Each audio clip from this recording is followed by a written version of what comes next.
Chapter 17:16.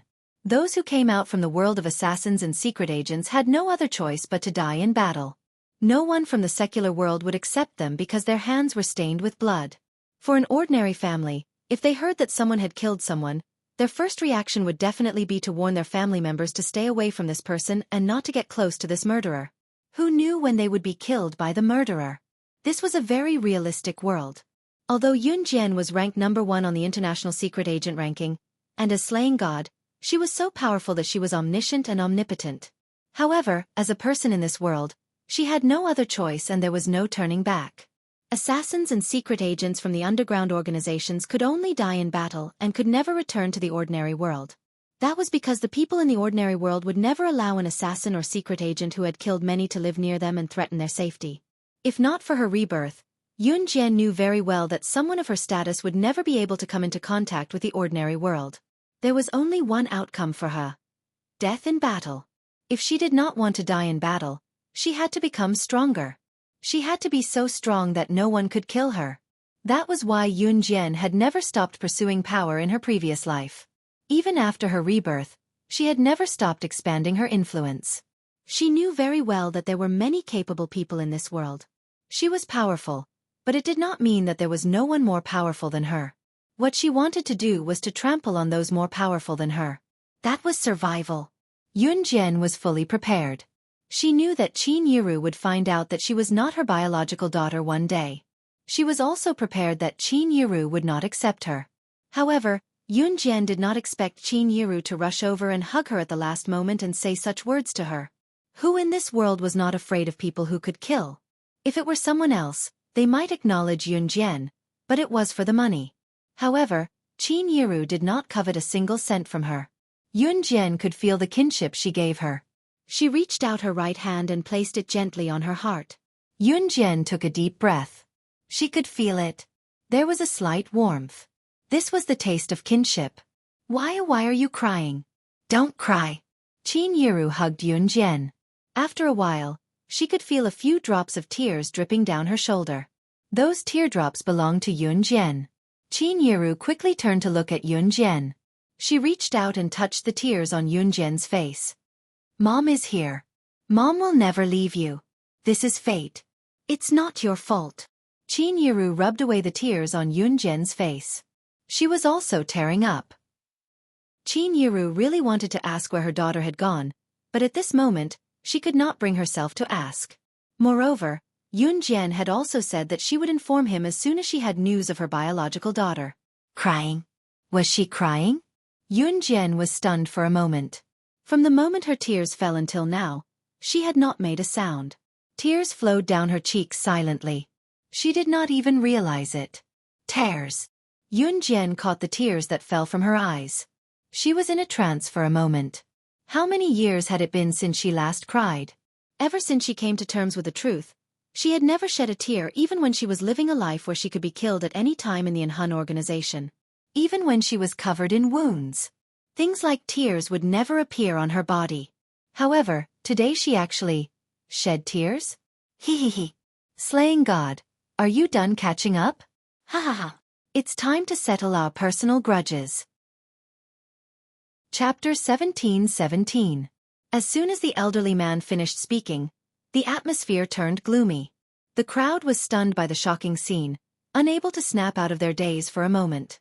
The elderly man's untimely remark made the crowd realize that Yun Jian and Qin Yiru were not the only ones present. Lin Mingyu's unpredictable master was also present. Moreover, this elderly man was the culprit who exposed Yun Jian's identity.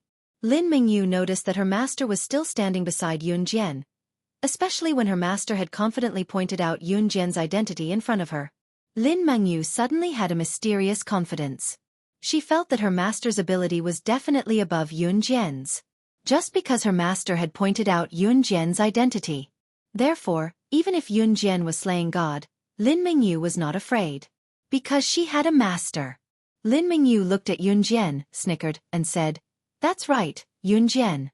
Are you done catching up? Do you think you're all that just because you're slaying God? Do you think you can defeat my master? Moreover, so what if you're crying? Don't make it sound like you've never cried in your life. Do you really think you're someone high and mighty? Even if you're powerful, there's still my master. My master's ability isn't necessarily worse than yours. Just as Lin Mengyu finished her smug remark, the elderly man suddenly shouted at her. Lin Mengyu, shut up. Do you want to die? She's slaying God. From what he said, it was obvious that the elderly man was still very afraid of Yun Jian. Yun Jian had already recovered from her earlier emotions. She turned her head sideways and shielded Qin Yiru behind her. Qin Yiru did not put on a brave front this time. She stood behind Yun Jian consciously and did not burden Yun Jian. Yun Jian's slightly red and swollen eyes instantly turned sharp. She glanced sideways and her sharp gaze landed on Lin Mengyu. Her tenderness towards Qin Yiru did not mean that Yun Jian would look at other people with red eyes. Her self-control was still outstanding. Scanning Lin Mengyu with a sharp gaze, Yun Jian's lips quirked up. Perhaps it was Qin Yiru's action just now that the burden in her heart had been lifted. Yun Jian could not be more relaxed right now. Since you already know my identity, I might as well tell you that those who dared to insult me in the past, I will. Since this group of people knew her identity, then she, Yun Jian, would not be merciful. Just as Yun Jian said this, Lin Mengyu suddenly trembled. She suddenly recalled that Yun Jian had spoken to her in the same tone a year ago. What will happen? Lin Mengyu hid beside the old man but trembled under Yun Jian's sharp gaze. She forced herself to calm down but could not calm her emotions. Just as everyone gulped, Yun Jian, who was standing on the other side, spoke abruptly and said something that sent chills down the spines of the crowd. Kill without mercy. Perhaps it was because they were certain of Yun Jian's identity and what Yun Jian had said earlier. If it were in the past, everyone present would have treated Yun Jian's words as a joke. However, at this moment, they could not help but tremble when they heard Yun Jian's words. She wanted to kill the other party just because of what she said. Was this the so-called slaying god? Hee. Slaying god, your opponent is me.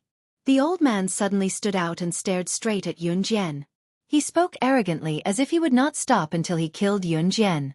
Just as the old man finished speaking, a tall figure walked in from the main entrance. The tall figure scanned the entire place coldly and was enraged when he saw Yun Jian's red and swollen eyes. Chapter 17-18. Ci's sudden appearance had everyone rooted to the spot in shock. Especially Qin Yiru. Yun Jian wasn't surprised that Ce had returned to an Hun organization in the morning. So why was he back now? Qin Yiru and Yun Jian had personally watched Ce drive away in the morning, so she couldn't help but be a little surprised to see Ce back. Ce had indeed left in the morning, and the private helicopter that Mo-san had sent to pick him up was already on its way to an Hun organization. Later, there was suddenly news that someone was looking for trouble with Yun Jian, so Ce turned back without a second thought. Looking at Ce entering through the main entrance, and the arrogant words he had said when he entered, everyone looked at him. Obviously, they were shocked by Ce's words. Ce's words had shocked them. Ce's tall and slender figure was getting closer and closer to Yun Jian. The moment he saw Ce, the old man's eyes twitched fiercely. Ce walked quickly to Yun Jian and hugged Yun Jian in front of everyone present. Seeing Yun Jian's red eyes, his expression flashed fiercely, and even his eyebrows twitched. At the main entrance, after Ce entered, two handsome figures immediately followed him in. One of the figures had a deep scar on his neck, and just looking at it was enough to make people tremble in fear. The other handsome figure was much calmer. Naturally, it was Shueying and Mo Senator. After Shueying and Mo Sen entered, a large group of people rushed in through the main entrance. These people were all dressed in black, and their entire bodies were covered tightly, only revealing a pair of dark eyes. The group of people who entered followed behind Shueying and Mo Sen, and each of them carried a machine gun. Just looking at their formation was enough to shock everyone present. There was no doubt that these people were the top assassins of an Hun organization, each of them experienced in battle. Even Lin Mengyu's master, the old man, shuddered at the sight. Not to mention the reactions of the people around them. Ce had already pulled Yun Jian into his arms. He had already pulled Yun Jian into his embrace and stretched out his slender hand to caress the area around Yun Jian's red eyes. Xiao Jian, who bullied you? Tell me, I'll send them to hell. Ce spat coldly.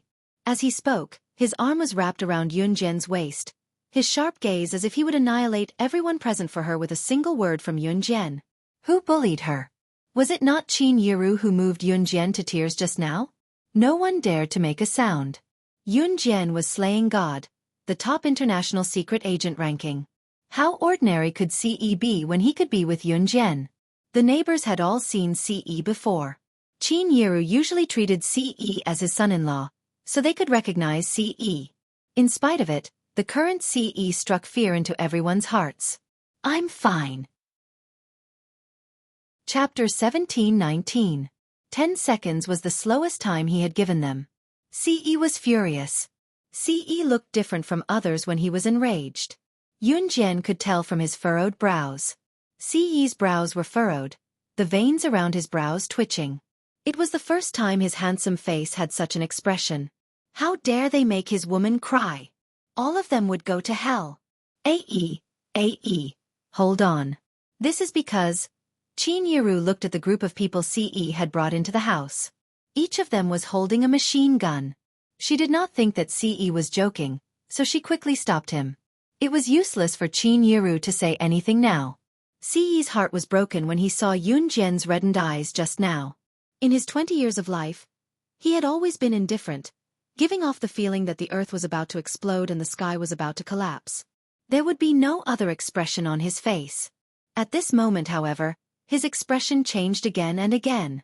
His Xiao Jian was crying. The Xiao Jian whom even he could not bear to bully, who was like the apple of his eye, who was afraid of dropping and melting in his mouth, was actually crying from being bullied. CE was truly enraged now. Xue Ying and Mo Sen were more or less wary of Qin Yiru's intervention. Qin Yiru was Yun Jian's biological mother after all. Based on CE's usual doting attitude toward Yun Jian, Qin Yiru's intervention was Qin Yiru's taboo. Hence they did not attack right away. 5 more seconds. If everyone here isn't dead, you'll be the ones to die. CE's hawk-like gaze was reflected on Xue Ying and Mo Senator starting from just now. He had 10 seconds to finish off everyone here. If Xue Ying and Mo Sen could not do it within Hun's men, the ones who would die would be Xue Ying and Mo Sen. CE's words surprised Xue Ying and Mo Senator. The young master hadn't been this angry for many years. Strictly speaking, the last time he was so angry was when the young master was still the Lord Divine Lord. At that time, CE was furious because the sorcerer goddess did not attend the ceremony. Coincidentally, the king of the Yulong continent said that the sorcerer goddess would not attend the ceremony. CE was so furious that he tore the ruler of the Yulong continent, the king, into pieces. After the matter at that time came out, Lord Divine Lord's ruthlessness was thoroughly spread out. This time, Xue Ying and Mo Sen felt CE's anger once again. With a wave of their hand, they were about to launch a barrage of bullets at the scene. Yun Jian's words came out in time. It's not them, it's him. Yun Jian pointed at the old man. The surrounding people were indeed innocent. Today, when Yun Jian revealed her identity, she had already thought of a countermeasure. Qin Yiru still had to survive here. It would be enough to make these people lose all their memories of what they saw today. However, if people died here, it would not be the same thing. Yun Jian never liked to do complicated things. The deaths of the people present would not benefit her at all. At this moment, Yun Jian had figured out the ins and outs of this old man. Her master in her previous life was most likely from the Yulong continent. This old man was her master's senior brother. In addition to this old man's various actions, it was not difficult to guess that this old man had nothing to do with the Yulong continent. If she guessed correctly, this old man was just a senior brother that her master met on Earth when he was apprenticed to a master. Therefore, this old man had nothing to do with the Yulong continent. Of course, if the old man knew that she and her master were from the Yulong continent, and that she was the sorcerer goddess of the Yulong continent, the old man would not dare to cause trouble here even if he had 10 times the courage. As the sorcerer goddess, Yun Jian could tell if this old man had any spiritual energy waves. The answer was no. Therefore, she could basically guess the relationship between the old man and her master. As for her identity as the sorcerer goddess, Yun Jian did not plan to tell Qin Yiru at the moment. Yun Jian was now powerful enough to protect Qin Yiru due to the danger brought by the identity of slaying God. However, she had no idea how much danger the identity of the sorcerer goddess would bring to Qin Yiru. The continuous appearance of the mysterious man and the black-robed man, and the reason why she died in her previous life. She still needed to slowly explore all of these. Therefore, she would not reveal this identity unless it was absolutely necessary. Yun Jian's words were more effective than Si Yi's. Shui Ying and Mo Sen did not hesitate at all. They ordered the group of Hun assassins behind them to put down their machine guns immediately. Tisk, TSK, TSK. Have fun on your own. I'm leaving now. Slaying God, we'll meet again next time. Slaying God, I'll definitely kill you next time. The old man glared viciously at Yun Jian. As soon as he finished speaking, he jumped up, intending to escape from the eaves under everyone's watchful eyes. Needless to say, Si Yi's appearance had terrified the old man. Therefore the old man fled. Everyone present watched the scene in shock. However, before the old man could jump out of the eaves, they saw the tall figure with Yun Jian in his arms flash. In the next second, Si Yi was one step ahead of the old man in the air. He stood in the air and with a kick from his slender thigh, he sent the old man crashing to the ground from mid-air. Si Yi landed on the ground. He looked askance at the old man and said coldly, "You want to leave after bullying my woman? Leave your head behind." Chapter 17:20. The blade flashed, and the blade reflected a dazzling light under the blazing sun overhead. The light flashed in front of everyone's eyes. They did not even see when Si Yi struck. All they saw was the flash of light. Before the old man on the ground could react, his head had been split in half. His head and body were split in half. The old man's eyes were still wide open. His head and body had been split in half. He died with his eyes wide open. As the old man died, his eyes were still wide open, unwilling to close. He's dead? He's dead. He's dead. Ah! The group of old women around them reacted the quickest and screamed the loudest. Those who did not know better would have thought that they were the ones who died. Si Yi had finished off the old man in one move. That speed was so fast that no one knew when he had struck with his saber. Zai Fu? Die, die, die, master is dead. Lin Mingyu's pupils suddenly shrank. She was so frightened that her expression changed. It was as if she had heard something horrifying. Her lips turned white and she stood rooted to the ground, trembling. Lin Mingyu's senior brothers were all dumbfounded. They did not see wrongly. When the old man saw Si Yi and said those words, he did not even care about their lives and escaped alone. If the old man had managed to escape by himself, then the few senior brothers of Lin Mingyu, who were with him, would have died without a doubt. But the old man failed to escape. But it was undeniable that the old man did not care about his own disciples at all just to save his own life. In addition, his master, who was extremely arrogant just a second ago, had his head chopped off at this moment. Therefore, Lin Mingyu's senior brothers could not react to the old man's selfishness and escape without caring about their lives. Now, the old man was beheaded and died on the spot. Compared to Lin Mingyu's senior brothers, Lu Fian, Li Xiangyi, and the rest were in a daze from the beginning. What the hell is going on? Lu Fian, Li Xiangyi, and the rest were so shocked by the scene before them that they could not react. As for Zhang Meihua, Qin Fangfang, and the rest, they were completely dumbfounded. Si Yi had personally killed him. Shui Ying and Mo Sen both swallowed hard. How long had it been since their young master had personally taken action? Normally, Si Yi wouldn't make a move, as these trash were so weak that he didn't even need to do anything. But just now, their young master made a move again. Shui Ying and Mo Sen swallowed and sighed at Yun Jian's charm. It seemed that young madam's charm was too great. Just now, when Yun Jian asked Si Yi to go east, she didn't dare to go west. When she asked Si Yi to stop, she didn't even dare to let out a fart. Shui Ying felt that he needed to have a good chat with Adam. Next time, they shouldn't work so hard to curry favor with Yun Jian. This was equivalent to currying favor with their young master. If Si Yi heard of Shui Ying's plan, she would probably send him flying with a slap. Mom. Younger sister. What happened? Just then, a few silhouettes walked in from the main entrance. Upon closer inspection, it was Yun Yi, Qing Yu, and Gun Yanji. Yun Yi and Qing Yu entered the courtyard side by side while Gun Yanji followed them in alone. Yun Yi frowned when he saw the scene around him, but he was not too shocked. He already knew his younger sister Yun Jian's identity. In addition, he had been training with Zhang Xiaofan and Yun Jian these days. Although he was unfamiliar with such a scene, he was not shocked. As soon as Qing Yu walked in, she gloated at Lang Mei's misfortune in front of everyone. Chapter 17:21. What? My leader is here. Are you kidding me? I just snuck out, okay? How did he find me so quickly? Oh my God. I don't want to go back. Help me find a place to hide. Hearing Qing Yu's words, Lang Mei, who had been standing where she was with her arms crossed in front of her as if she was watching a show, darkened her expression. In the next second, Lang Mei's face was as swollen as charcoal. She jumped up and looked left and right. There was nowhere to hide. There's a pigsty over there. Lang Mei, go hide for a while. It's useless to hide in the house. A pigsty is the best. Even if your leader is here, he won't enter the pigsty to look for you. Gu Nianji gave Lang Mei a kind suggestion.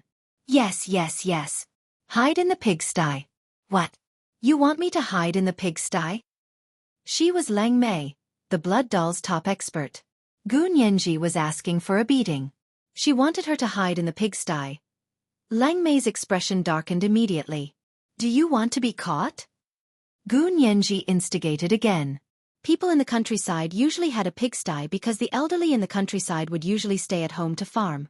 Since there were many vegetables at home, people in the countryside would usually raise 1 or 2 or 3 piglets at home. The extra vegetables would be eaten by the pigs so that it would not go to waste. This was considered a custom in the countryside because raising 1 or 2 piglets at home and slaughtering them for New Year's was a special way to celebrate the new year. Of course, people in the past did not raise piglets for New Year's. They were so poor that they could not even afford to eat. There were many people who died of starvation in the old days. Even if the pigs were slaughtered at home for New Year's, they were not for their family but to be sold. Pork could be sold for a lot of money. Zhang Meihua's pigsty had 3 pigs and they were already the size of adult pigs. Lang Mei was the blood doll's top expert, which meant that her ability must be extraordinary. In addition to Lang Mei's usual attire, she was quite presentable. Asking her to hide in the pigsty? This was driving her crazy. The last time she was caught, she was pinned to the bed by their leader for 3 days and 3 nights. This time, she had escaped with great difficulty. Their Lord Chief could be deceived by her once, but he couldn't be deceived by her a second time. She would not be able to escape this time. Lang Mei clenched her teeth and went all out. Hide. I'll hide. With that, Lang Mei jumped into the pigsty. Towards Lang Mei, this foreign creature, the pigs in the pigsty all howled a few times. After a while, it was unknown what Lang Mei did, but the pigs stopped howling. Ahem! Even Yun Jian couldn't help but twitch her mouth when she saw this scene. At this moment, Si Yi walked over and pulled her into his embrace. Gu Nianji and Lang Mei's actions amused everyone present. However, other than Yun Yi, Qing Yu, and a few others, the people around them dared not move an inch from the old man's corpse. Let us go. We promise we won't go out and say anything, Yiru. Ah, Yiru. Tell your daughter to let us go. We promise that we won't tell anyone. I promise I won't say anything. I'm begging you. Let us go. The group of old women knelt before Qin Yiru and begged for mercy from the scene before them. Do you still want to live in this world after knowing my identity? Yun Jian raised her brows and asked softly. Necessary intimidation was necessary. Yun Jian's words caused another round of panic. As long as you don't kill us, we'll do anything you want us to. Anything. The people around them knelt on the ground in fear. Some even kowtowed to Yun Jian. Yun Jian's eyes shone. She then signaled Qing Yu with a look so that everyone present, other than Qin Yiru, Yun Yi, and those who should not have their memories erased, had to drink the 3-hour amnesia liquid. This was Yun Jian's ultimate goal. Even Lu Fian, Li Xiangyi, and the rest were not spared. The corpses and blood on the ground were quickly cleaned up by An Hun's people. Everything returned to how it was before. Chapter 1722. Everyone fainted after drinking the amnesia liquid for 3 hours. They would not remember what had just happened when they woke up. Of course, it would take some time for them to wake up after drinking the amnesia liquid for 3 hours. Lu Fian, Li Xiangyi, Lin Mingyu, and everyone else present had no idea what the amnesia liquid was. However, due to what Yun Jian had said earlier, they would die if they did not drink the liquid. Therefore, everyone drank it obediently. What a joke! After knowing that Yun Jian was slaying God, they did not even dare to refute Yun Jian. Judging from the series of actions earlier, Yun Jian's ability to kill was no joke. Therefore, The group drank the amnesia liquid obediently. Of course, Lu Fian, Li Xiangyi, and the rest drank the liquid as well. Although they had no idea what it was, they believed that Yun Jian would not harm them. Currently, the group was unconscious on the ground and would only wake up after a while. Fortunately, the amnesia liquid that Qin Yu had specially developed did not have any side effects and could be used multiple times on the same person. Di Lin's sudden appearance gave Qin Yiru another shock. However, Qin Yiru had enough scares today. 1 or 2 more would not make a difference. Di Lin, who appeared at the entrance of the courtyard, looked around and asked Yun Jian, "Has Leng Mei been here before?" Di Lin asked Yun Jian because he thought that Yun Jian would not lie to him. Yun Jian's red lips curved slightly. Just as she was about to betray Leng Mei, she heard Leng Mei's warning imitating a pig's cry from the pigsty next door. "Ow ow, humph, humph." The impersonation was quite accurate.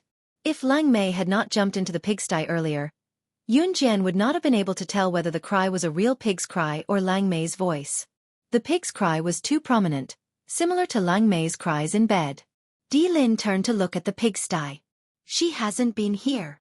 Yun Jian leaned her back gently against Si Yi's chest. She pursed her lips and lied without batting an eyelid. Yun Jian suspected that she had been possessed by Si Yi. I'm getting better at lying." At this moment, Di Lin was already walking towards the pigsty. "Damn these lazy pigs. I just fed you pig food this morning, and now you're squawking, squawking, squawking, squawking. What the hell are you screaming for? Here's the pig feed." At that moment, Gu Nianji, who was standing not too far away from the pigsty, had an idea. She grabbed the pig food next to the pigsty and poured it all into the pigsty. Wheeze! Wheeze! The pigs in the pigsty all let out satisfied noises and began to scramble for the pig food. Seeing this, Di Lin went into the room to check. He didn't see Leng Mei. He left behind a relatively handsome back view and left. After making sure that Di Lin had left, Gu Nianji dragged Leng Mei out of the pigsty. Chapter 1723. Yun Jian told Qin Yiru and Yun Yi everything about her. Other than what happened in Yulong mainland and some things that could not be said, she had told them everything she could. After listening to what Yun Jian said, Qin Yiru completely believed that the woman in front of her was not her biological daughter. Qin Yiru was upset, but there was nothing she could do. "I don't know where the real Yun Jian went, but I promise that I'll do my best to find her."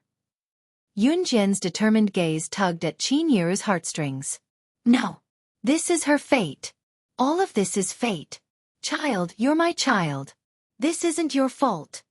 You shouldn't go through this." Qin Yiru was worried that Yun Jian would get into trouble while searching for her daughter. Hence, Qin Yiru grabbed Yun Jian. How could Qin Yiru not want to find her biological daughter? She should not and would never force Yun Jian to help her search. Yun Jian was a child who had a hard life. She had lived in a place like that in her past life and suffered so much. "Your mom's Xiao Jian from now on.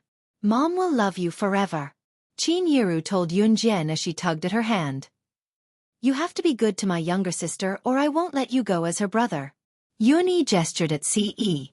Qin Yiru and Yun Yi were indirectly acknowledging Yun Jian. They were a family. "Mom, brother, thank you." Yun Jian's heart warmed. She felt like she had someone to rely on right now. This was the reliance that came from family. "I'll protect her with my life." Si Yi grabbed Yun Jian's soft hand and told Yun Yi and Qin Yiru solemnly. Yun Yi and Qin Yiru were comforted by the gesture. Yun Jian breathed a sigh of relief after what happened in Xinjiang town. It was also a relief for Yun Jian when Qin Yiru learned the truth. Other than Qin Yiru, who knew the truth, everyone else had forgotten what happened that day. Of course, that was except for those who already knew. Si Yi and Xue Ying returned to an Hun group. Before they left, Si Yi had left her most capable assistant Mo Sen to work under Yun Jian. This Saturday, after visiting Chen Sini at Longmen City People's Hospital, Yun Jian was invited by Su Mei to visit Luo Berry's house. Su Mei and Luo Berry were acquainted with Yun Jian in the selection field. When they first entered the field, Su Mei was older and often took care of Yun Jian and Luo Berry. Su Mei invited Yun Jian to visit Luo Berry's house this week and Yun Jian did not refuse. Before they left, Yun Jian even called Mo Sen, the assistant that Si had left for her, along. Luo Berry's family was rich. How rich were they? Based on their family's wealth, it was more than enough to buy hundreds of helicopters. Luo Berry's family was located in Donglin City in the northern province. Donglin City was a coastal city and the property prices here were very high. It was one of the first-tier cities in Country Z. Luo Berry's house was located halfway up a tall mountain. This entire mountain was her family's property. The owners of Luo Berry's house were Luo Berry's grandfather and grandmother. Her family was a more feudal family. Luo Berry's father and mother lived together with her uncles, aunts, and uncles. Mo Sen, who followed behind Yun Jian and Su Mei, was no different from a bodyguard. They had finally arrived at the entrance of Luo Berry's house halfway up the mountain. Luo Berry had been waiting there since early morning. When she saw Yun Jian and Su Mei, Luo Berry pounced on them. "I'm so happy that you guys can come to our house to play." Luo Berry hugged Yun Jian and Su Mei. Luo Berry was 1.6 meters tall with a slim figure. She was already 18 years old, but she looked like she was only 14 or 15 years old. She looked very young. After hugging Yun Jian and Su Mei, Luo Berry glanced behind Yun Jian and Su Mei and saw Mo Sen, who was calm and silent, standing behind them. Why was he here too? Chapter 17:24. She turned around and saw Mo Sen standing behind Yun Jian. His sharp eyes were looking straight ahead. He did not even look at her, as if they had never met before. Luo Berry's heart sank. She did not know why. She had nothing to do with him, but when she saw him looking at her with the gaze of a stranger, she felt disappointed. Little strawberry. Little strawberry. Little strawberry. Why are you in a daze? Have you been mesmerized by Sister Unlucky's valiant demeanor? Su Mei called out the nickname she gave Luo Berry a few times and flipped her short hair, showing off in front of Luo Berry and Yun Jian unabashedly. Little Strawberry was the nickname Su Mei gave Luo Berry. Although Su Mei was a woman, she had short and delicate hair, which made her look like a tomboy. After calling Luo Berry back to her senses, Su Mei walked over and put one hand on Luo Berry's shoulder. She put the other hand on Yun Jian's shoulder and led them into the villa. Let's go! It's my first time visiting such a high-class place. Little Strawberry, you have to be a good guide. Otherwise, I'll get lost. Su Mei had a straightforward personality. She was like a heroine. Of course, it was because of this that Yun Jian did not hate her. After a while, Luo Berry finally recovered from her earlier expression. Su Mei had a straightforward personality. She was like a man and did not have any meticulous thoughts. Therefore, she did not notice the way Luo Berry looked at Mo Senator Yun Jian was observant. Even the slightest movement could not fool her eyes. Therefore, she saw Luo Berry's feelings for Mo Senator. However, Yun Jian did not say a word. Luo Berry's villa occupied a large area. It was the size of 50 basketball courts. It was not an exaggeration. Just looking in from the main entrance, there were endless lawns and flower beds. There was no trace of the villa. In a normal villa forest, a villa was only that big. However, when one entered Luo Berry's house from the main entrance, there was no trace of the house. From the house to the gate, Luo Berry took a private car. One could imagine how big Luo Berry's house was. Su Mei was amazed by Luo Berry's family's wealth the whole time. It took more than 10 minutes to get from the gate to her house in Luo Berry's private car. After getting out of the car, Su Mei was even more shocked by the luxurious Rockberry's house. She kept screaming. Of course, it wasn't her fault. Su Mei's family background wasn't very good. It was the first time she had seen such a place, so it was no wonder that she was a little surprised. As soon as he got out of the car, he saw a group of young men and women standing at the main entrance of the villa. These young men and women were all dressed up in famous brands. At first glance, he could tell that they were the princesses and young masters of the upper class. Come in, come in. I'll make tea for you. Luo Berry took Yun Jian and Su Mei's hands and walked into the house. However, before she could bring Yun Jian, Su Mei, and Mo Sen into the house, a boy who looked a little like Luo Mei among the group of boys and girls standing next to her stopped Luo Mei. Little Berry, who are you bringing with you? Why, are you ignoring your cousin now when you see him? Originally, when Luo Berry brought Yun Jian, Su Mei, and Mo Sen into the house, no one could see them. The group of boys and girls around them were having a lot of fun. But when this boy who looked a little like Luo Berry spoke, Everyone looked over. If it was said that the people that Yunjian met in the past were mostly rich people in disguise, then at this moment, the group of boys and girls standing in front of Yunjian and the rest, which one of them didn't come from a rich family? As the saying goes, people from the same family would make friends with people from the same family. If a child from a rich family made friends with a child from a poor family, they would be laughed at. Su Mei wasn't dressed well. Because her family was poor, the clothes she bought were very ordinary. Of course, it was considered presentable among ordinary people. The clothes that Yunjian and Mo Sen were wearing belonged to the upper class. But Yunjian and Mo Sen didn't wear famous brands to show off and attract attention. But the group of boys and girls standing in the distance all determined a person's status based on their clothes. This was especially true for people like them, who had been pampered and spoiled since they were young. Yunjian and the rest were not dressed badly, but in their eyes, they were like frogs at the bottom of a well. Immediately, a girl who was wearing famous brands from head to toe, even her underwear, walked to Luo Berry's cousin and turned her head to mock Yunjian and the rest as if they were a joke. Chapter 1725. The cousin who just called Luo Mei was called Luo Xiling. He had good facial features and looked modest. The girl who spoke later was called Xiang Jiari. She was a friend of Luo Mei's cousin. Her family was also very rich. If she could hang out with Luo Xiling's group of young masters and princesses, her family would not be too bad. At this moment, Luo Mei, who was called, paused. Yunjian was right. When Luo Xiling called Luo Mei's body shrank obviously. There was a moment of fear. Let's go. Ignore them. Luo Mei hurriedly pulled Yunjian and Su Mei into the house. Luo Mei was 18 years old. She was petite and cute.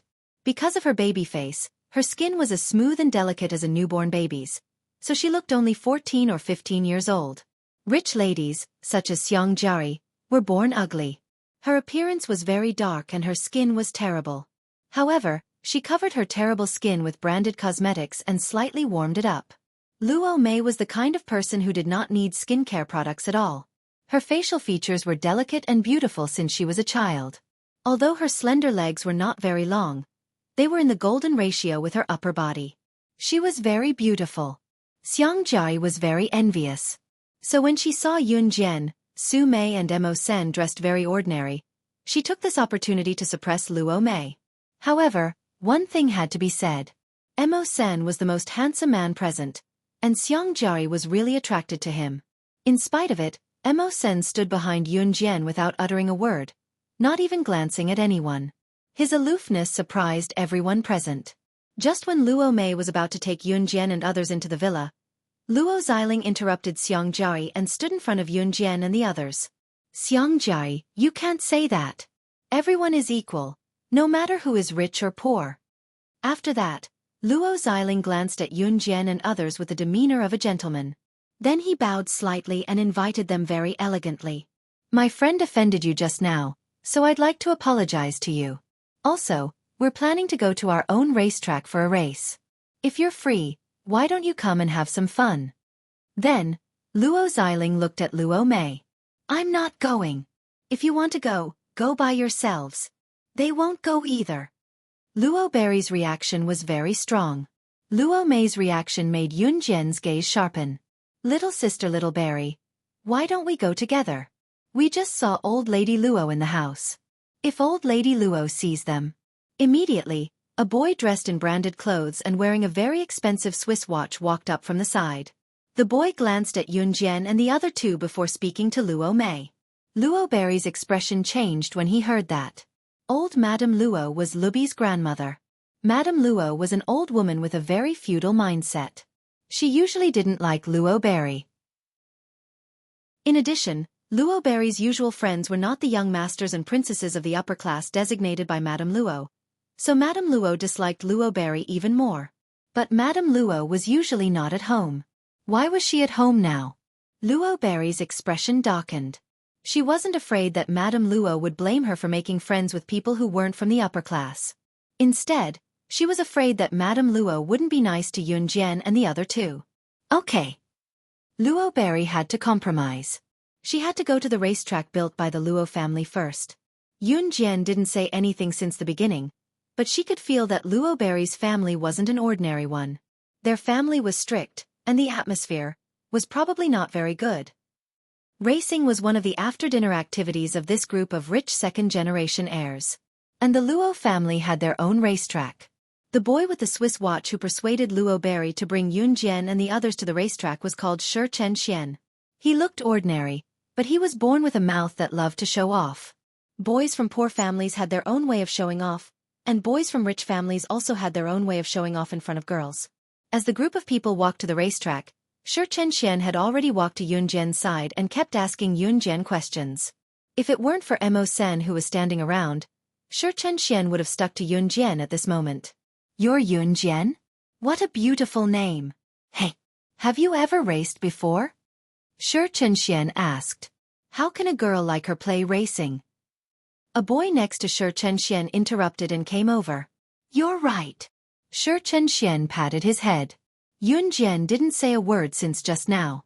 At this time, in order to show off, the group of boys began to flaunt in front of the girls. "Hey, do you know the SS in the racing world? Isn't that the top figure in the racing world? I heard that the SS appeared in Maryland in Country M some time ago. Is this true?" "It must be true. One of my buddies saw it with their own eyes."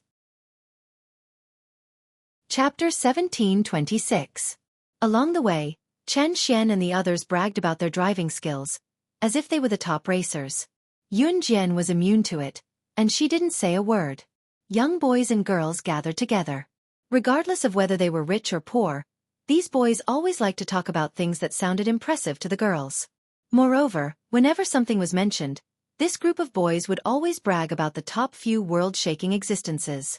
In the racing circle, the most famous car in the world was SS. Therefore, these boys liked to brag about SS. This was not the first time they had mentioned it. Yun Jian didn't even bother to reply. When they arrived at the racetrack, these boys fought to be the first to show off their skills. Yun Jian, Su Mei, Luo Berry, and Mo Sen sat on the spectator stand and didn't look at these boys at all. There was no one around, only the four of them. Su Mei asked Luo Berry her doubts. "Little Strawberry, who is Madame Luo?" "She's my grandma." Luo Berry's frown was now slightly relaxed. "She's more domineering. She forced my friends to me since I was young, and then..." Luo Berry suddenly stopped talking. Later she met her good friend, but in the end, her good friend's boyfriend cheated on her. Because her family was rich, her boyfriend turned around and pursued her. Her good friend broke up with her because of this, and even insulted her as a whore. But she couldn't say these words out loud. Luo Berry stopped talking halfway, but the people present could understand the meaning of Luo Berry's words. If Luo Berry had brought the three of them home, Madame Luo would have looked at them coldly and mocked them. No one noticed that Mo Sen's sharp eyes flashed slightly when he heard Luo Mei's dejected words. "When my grandma leaves later, we can go back." Luo Berry looked at Yun Jian and then at Su Mei, and suddenly grinned. Madame Luo didn't live in the Luo family's main house. She liked peace and quiet, so she lived in a small villa not far from the Luo family's main house. It was rare for her to come back.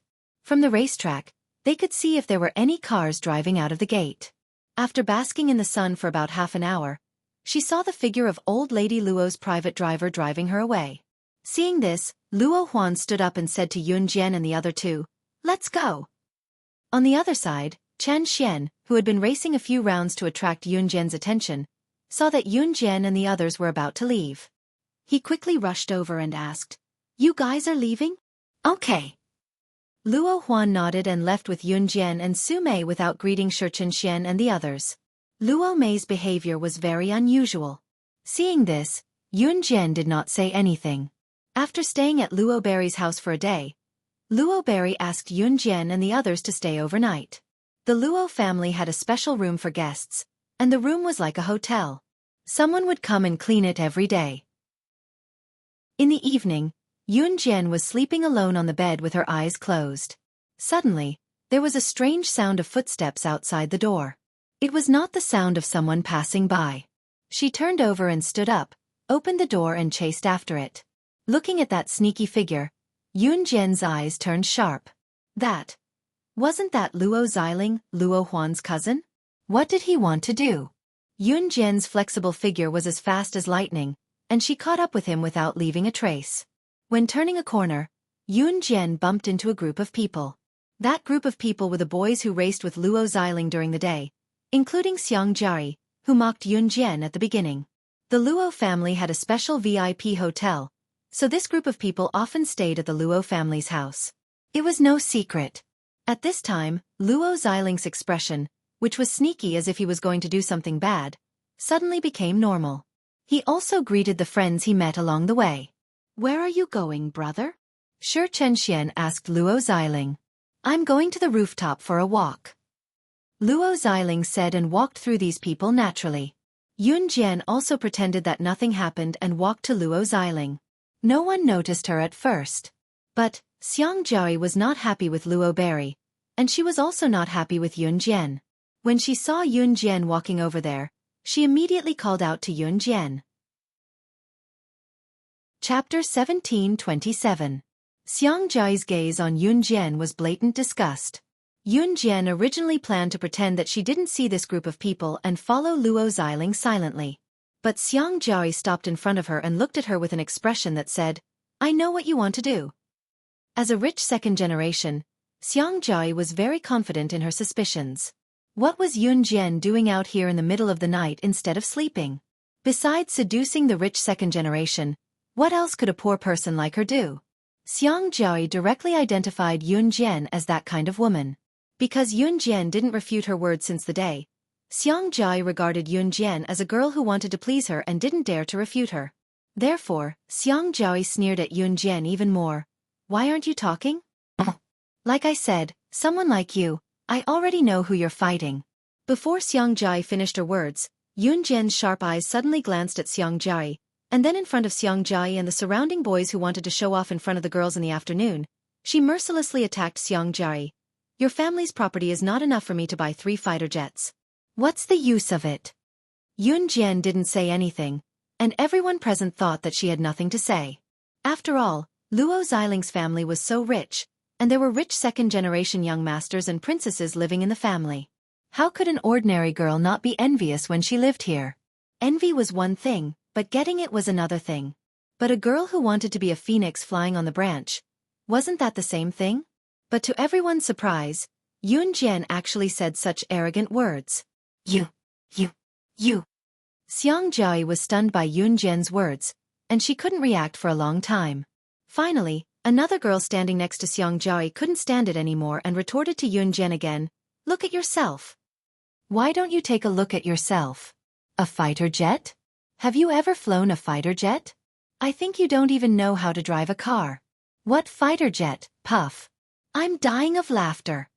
After the girl finished her words, Xiang Jiai's face became a little better, and then she followed the girl to fight back against Yun Jian. But at this moment, Yun Jian ignored Xiang Jiai and went straight to where Luo Xiling went. Xiang Jiai didn't stop Yun Jian at this time. She stood behind and ridiculed Yun Jian until Yun Jian's figure disappeared in front of everyone's eyes. Luo look, SSC, T's look, was hiding. Luo S. T Tess, S to T, S, S's, S. What made Yun Jian squint was that Luo Xiling's voice was the same as Mo Sen's. After Luo Xiling said this, Luo Meiyue's bedroom door opened in the next second. As soon as the door opened, Luo Mei saw Luo Xiling. She was so scared that her face turned pale and she quickly closed the door. The door was blocked by Luo Xiling. "Cousin, why are you here? What are you doing? If you keep doing this, I'm going to scream for help." Luo Berry's face turned pale. "My dear cousin, you used to refuse to open the door no matter what. Today, I finally got the chance. You like that kid, don't you? He, I still have to thank that kid today. If it wasn't for him, how would you be willing to open the door for me? My good sister, let me show you some love." Luo Xiling changed his elegant demeanor during the day and turned into a beast of love. Yun Jian's eyes flashed sharply. Just as she was about to make a move, she saw a black shadow flash by. Chapter 17:28. Mo Sen's action made Yun Jian, who had planned to come out, hide in the dark and look at him coldly. She had felt that Luo Berry's cousin was not right, but she didn't expect He actually laid hands on his cousin. He could even do this kind of incestuous thing. Yun Jian had seen her fair share of things, so she was only taken aback for a moment. Luo Xiling's body was like a kite with a broken string, smashed to the ground. Seeing the scene where Luo Xiling wanted to humiliate Luo Berry, Mo Sen had an impulse to blow Luo Xiling's head directly. Luo Berry was wearing strawberry pajamas, which was a one-piece style. At this time, she was frightened by Luo Xiling's action and sat on the ground, holding her knees and sobbing. Luo Xiling was kicked by Mo Sen and fainted after landing. Mo Sen didn't know where he got his anger from. He was about to go over and kill Luo Xiling directly. But he saw Luo Berry holding her knees and trembling, squatting and sobbing. Her underwear under the dress was exposed. Fortunately, there was no one around, so Mo Sen let Luo Xiling go.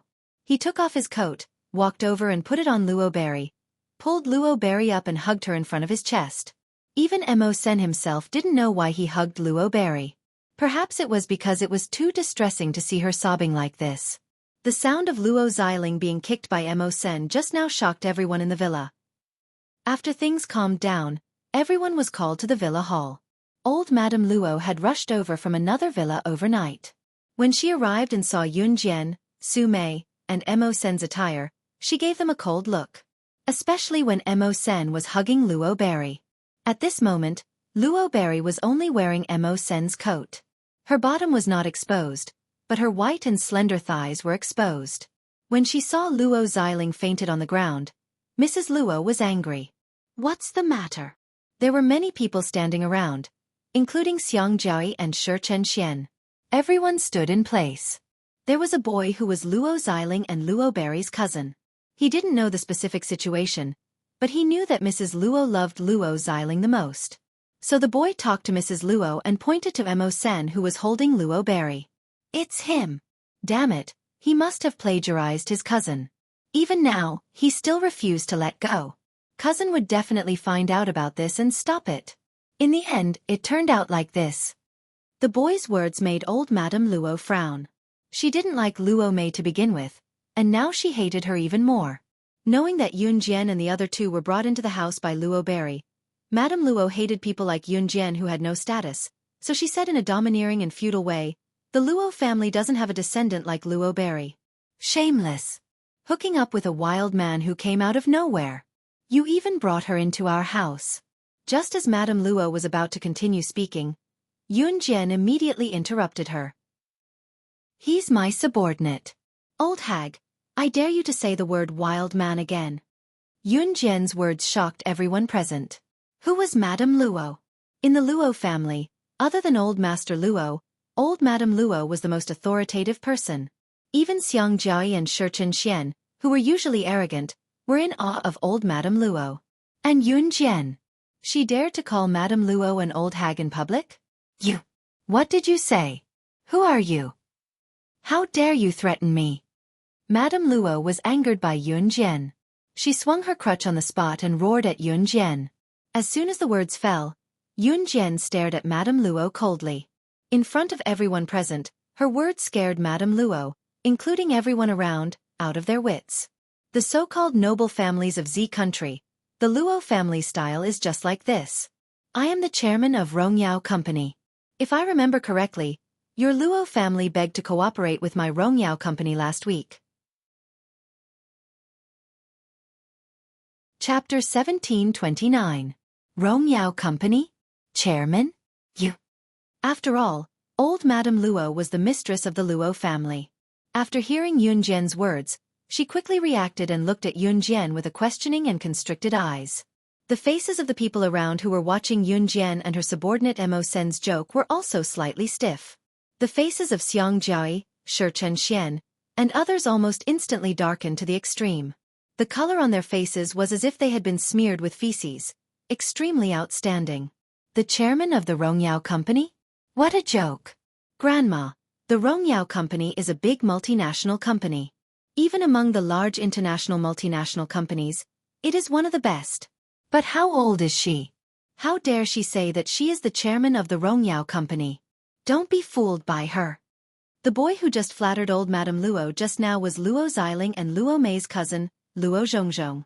Because the Luo family was in business, the descendants of the Luo family usually had contact with companies and had some understanding of many companies in the world today. In order to please Luo Xiling just now, Luo Zhongzhong helped Luo Xiling to say that Mo Sen sneaked into Luo Mei's room and wanted to do something to her. After that, he was caught by Luo Xiling and even knocked out Luo Xiling. Now, in order to please old Madame Luo, Luo Zhongzhong spoke again and found all kinds of reasons to deny Yun Jian's words. Luo Zhongzhong's words were indeed reasonable. What kind of company was the Rongyao Company's status? Could Yun Jian be the chairman of the Rongyao Company? She must be dreaming. It's the middle of the night. Do you think you're dreaming? Could it be that he was sleepwalking? Ha ha ha. There was a burst of mocking laughter around. Yun Jian's eyes deepened. She was about to do something else when Mo Sen stopped Yun Jian's action and stood up. Young madam, this has nothing to do with you. You don't have to do anything. Mo Sen was an upright person. Yun Jian had no responsibility to speak up for him tonight. What's more, he was one of the 4 leaders of the Anhun organization. How could he not solve this kind of problem? Su Mei stood aside and opened her mouth but said nothing in the end. Listen. Did you hear that? He called that girl young madam? Puff.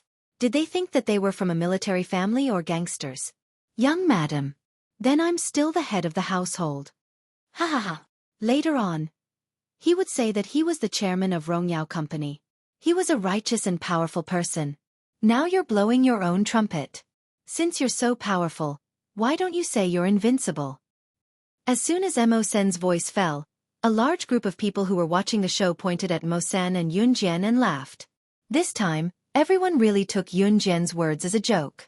Yun Jian naturally ignored the words of the surrounding people. Since Mo Sen had spoken, she would no longer interfere in this matter.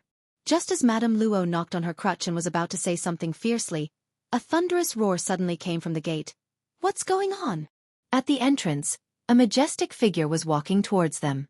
Behind this majestic figure, there were a few other submissive figures. The owner of this majestic figure was 175 meters tall. He was a very strong old man. This person was the head of the Luo family, Old Master Luo. The submissive figures behind him were Old Master Luo's sons, daughters, daughters-in-law, and son-in-law. Seeing Old Master Luo coming in and her parents standing behind him, Luo Mei, who was trembling and speechless because of Luo Xiling, shrank into Mo Sen's arms and was hugged tightly by Mo Sr. Look. Old man, look at this. Look at what your granddaughter has done. She didn't sleep in the middle of the night and had an affair with a man. Our good grandson Xiling saw it and knocked him out. Madame Luo complained to Old Master Luo. Chapter 1730. A long time ago, Luo Xiling would touch her whenever he had the chance. Although Luo Mei had never been touched by Luo Xiling, sometimes when Luo Xiling was close to Luo Mei, he would touch her little hand and rub her head. At first, Luo Mei didn't feel strange until she heard Luo Xiling's conversation with his cousin Luo Zhongzhong one night, saying that he must get her. From then on, Luo Mei would avoid Luo Xiling whenever she saw him.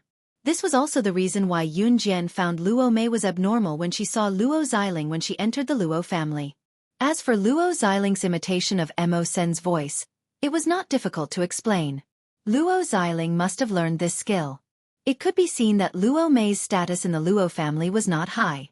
So Yun Jian was sure that Luo Mei had never dared to tell anyone in the Luo family that Luo Xiling was plotting against her. After all, Luo Xiling's status in the Luo family was very high. Now Luo Mei dared to say it because she was afraid that people around would misunderstand Mo Senator, but just when Luo Mei said this, a middle-aged man standing behind Mr. Luo shouted at Luo Mei, what are you talking about? Shut up. This honest middle-aged man was Luo Mei's biological father, Luo Lin. The quiet middle-aged woman standing next to Luo Lin was Luo Lin's wife and Luo Mei's mother, Bai Wenxiang. Luo Mei's father, Luo Lin, was an honest man. To put it bluntly, in front of Mr. Luo, Luo Lin was as honest as a pug. As soon as he entered the door, he saw his daughter in the arms of a strange man. He didn't even ask what was going on. Because he was afraid of his old father, Mr. Luo, he shouted at Luo Mei directly. Luo Mei burst into tears when she was yelled at. Because she knew this situation and wanted to stay in the Luo family, Luo Mei never dared to say that Luo Xiling was plotting against her. Perhaps in the eyes of outsiders, Luo Mei was a member of the Luo family. She was very well off and could go out smoothly. But in the Luo family, Luo Mei's status was almost non-existent. This was the wealthy Luo family. Look at the situation now. How dare you hug her? What a scandal. Hurry up and come over. Grandpa Luo didn't like Luo Berry either, so when he saw that Mo Sen was still holding Luo Berry, he immediately yelled at Luo Berry. Yun Jian narrowed her eyes and didn't say anything. Luo Berry was so frightened by the roar that she trembled slightly. Her heart was bleeding. Everything else was nothing to Rockberry, but to be scolded like that in front of Mawson, Rockberry had an indescribable feeling. However, Luo Mei still grabbed the coat that Mo Sen had put on her and walked towards Old Master Luo. However, just as she was about to leave Mo Sen's embrace, Luo Mei felt her wrist being grabbed tightly. In the next second, she, who was about to leave Mo Sen's embrace, was once again pulled into his embrace. She will no longer be under your control. Mo Sen reached out and gently wiped away the tears at the corner of Luo Mei's eyes. He said this without changing his expression. Who do you think you are? Luo Berry was a member of the Luo family when she was alive, and she will be a ghost of the Luo family even after she dies. What right do you have to control her? Grandfather Luo was so angry that his face was bulging. He could tell that this poor kid wanted Luo Berry, right? His Luo family's women's marriages were all arranged with other rich families. Who did this poor kid think he was? He wanted to take Luo Berry away? Bam! At this moment, the door was suddenly pushed open. A figure as handsome as Mo Sen immediately walked in. After this figure entered, he walked straight to Mo Sen in front of everyone present. The moment this figure entered, Grandfather Luo's face darkened. He was so frightened that he exclaimed at this figure, You are one of the 4 leaders of an Hun group, Adam. After that, Adam, who had attracted everyone's attention, walked quickly to Yun Jian. He first nodded at Yun Jian and greeted respectfully, Young madam. Then, he walked to Mo Sen's side and ignored Grandfather Luo. He naturally placed his hand on Mo Sen's shoulder and raised his eyebrows at Mo Sen. Mo Sen, it's been so long since we last met. Even this kind of trash dares to bully you? After Adam finished speaking, everyone noticed the way Adam addressed Mo Senator. Seeing this, Grandfather Luo was so frightened that his face changed. He looked at Yun Jian and then at Mo Sen and exclaimed, Sen? Are you one of the 4 leaders of an Hun group, Mo Sen? Chapter 1731. Among the 4 leaders of the Hun organization, Shueying was the one who hung around the public the most. Next was Adam. Although Adam and Mo Sen often followed CE, Adam would hang around with Shueying whenever he had free time. Therefore, there were still many international bigwigs who knew Adam well. Mo Sen was a relatively low-key person. He usually followed CE silently and acted in a low-key manner. Therefore, there were not many opportunities for him to be exposed in front of international bigwigs. As for Lin Wei, he was in charge of the Hun organization's assassin training camp. Therefore, he had the least opportunities to be exposed in front of international bigwigs. Grandfather Luo happened to see Adam once before. At that time, Adam was still standing with Shueying. In front of the real international bigwigs, Grandfather Luo didn't even dare to fart. Therefore, when he saw Adam, he didn't dare to go forward. At this moment, he suddenly saw Adam and heard how Adam addressed Mo Senator. Old Master Luo was dumbfounded. Especially when Adam respectfully addressed Yun Jian as, Young Madam. Young Madam? Xiang Jiai, Shichen Xian, Luo Zhongzhong, and Old Madam Luo, who were standing around, were all stunned at this moment. They were looking at Yun Jian with disbelief and fear. Grandfather Luo just looked at Adam and Mo Sen and exclaimed. Everyone present felt that Adam and Mo Sen's identity was not ordinary. At this moment, everyone who was shocked by Adam and Mo Sen's identity suddenly came back to their senses. Just now, Mo Sen also called Yun Jian as Young Madam. But the people around didn't take it seriously.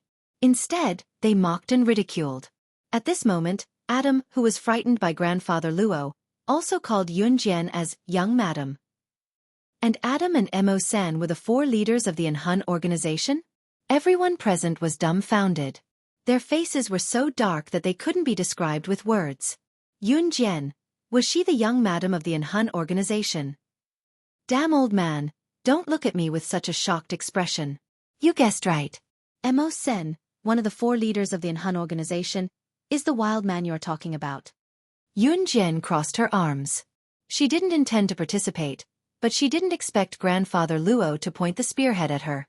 Therefore, she added a few words. What? The person who scolded Mo Sen as a wild man was Madame Luo. At this moment, after hearing Yun Jian's words, Madame Luo directly covered her heart and was so scared that she almost had a myocardial infarction. Old Master Luo had told old Madame Luo a long time ago that there were only 2 underworld forces in the world that should not be provoked. One of them was the Enhan organization, and the other was the Kosha mercenaries. And just now, she actually scolded one of the 4 leaders of Enhan organization, Mo Sen, whose position was second only to the mysterious leader of Enhan organization. Grandma! Grandma! Mrs. Luo was so scared that she fainted directly, and all the grandchildren around her rushed over.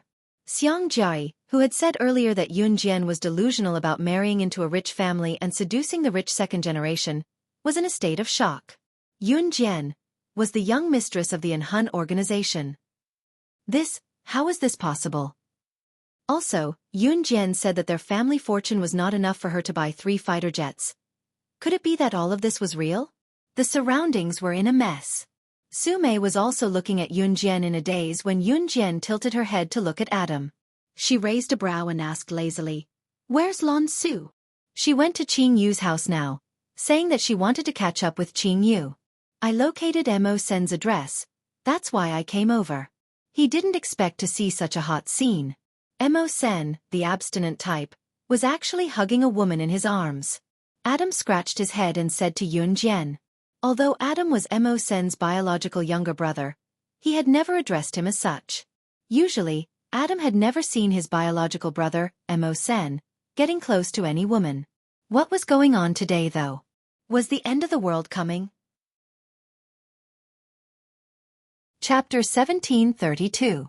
If Mo Sen heard Adam's words, he would not be walking out of this door today. Yun Jian smirked. Luo Berry, who was in Mo Sen's arms, was dumbfounded. He was actually Mo Sen, one of the 4 leaders of Enhan group? The younger generation of the Luo family would usually be taught some knowledge of the business world. Luo Berry had heard a lot about large organizations like Enhan group and Kosha mercenaries. However, Luo Berry thought that she would never have any dealings with Enhan group or Kosha mercenaries in her life, so she had never purposely explained it. Knowing that Mo Sen was one of the 4 leaders of Enhan group, Luo Berry instantly felt that she was not worthy of him. Hence, Luo Berry, who was nestled in Mo Sen's arms, tried to break free. However, Luo Berry's wrist was gripped tightly by Mo Sen and she could not break free. In the end, it was Luo Berry's mother, Bai Wenxiang, who came over to pull Luo Berry away that the drama stopped. It was then that Mo Sen realized that he had been holding the innocent girl's hand for quite some time. What, are you tempted? Snatch her home if you are. Adam, who stood beside Mo Sen, extended his right arm to nudge him as he said with a grin. Don't spout nonsense, Adam. Mo Sen's gaze dimmed as he walked away. Mo Sen was not a man of words. Yun Jian had wanted to help Mo Sen and Luo Berry, but with Adam guiding Mo Sen, her intention to help Mo Sen was nixed. Old Madame Luo and Luo Xiling had fainted, but the Luo family was so busy that they called a family doctor to check on them. They were only relieved after making sure that they were fine. Yun Jian slept soundly that night. After staying at the Luo family for 3 days, Yun Jian even invited Luo Berry to Longmen City before she left.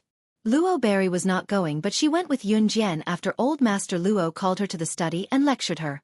Yun Jian narrowed her eyes when she saw Luo Meiqi coming out of the study with a sullen face. Although she didn't ask Luo Meiqi what Luo said to her in the study, she could imagine what Luo Meiqi would say.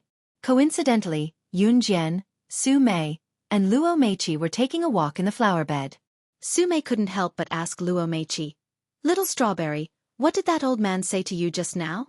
At first, Luo Meibei refused to say. Later, under Su Mei's questioning, Luo Meibei finally stuttered and told her what Old Master Luo had told her just now. What? That old man was actually so vicious. He actually asked you to seduce Mo Sen. He even said that if you can't seduce him, he'll let you get engaged to someone you don't like. Are you people from the rich and powerful families also unreasonable? Didn't they look down on him from the start? If you ask me, little strawberry, you might as well come with me. Su Mei exclaimed after hearing Luo Mei's words. Yun Jian's eyes also darkened slightly. These were all tricks of the rich and powerful families. When they saw that Mo Sen had nothing, they couldn't wait to chase him away. Once they knew that Mo Sen was the leader of An Hun, they ordered or threatened Luo Meichi to seduce Mo Senator. If the seduction didn't work, fine. Then you can just wait to get married to someone you don't like. Although Su Mei was a special forces soldier, she was an upright person. She had never thought that the rich and powerful families would be so complicated. Luo Meichi was so frightened that she quickly covered Su Mei's mouth. Then, she looked at Yun Jian and then at Su Mei. She said very firmly, I won't let them get what they want. They want to use his power to gain benefits for themselves. I won't let this happen.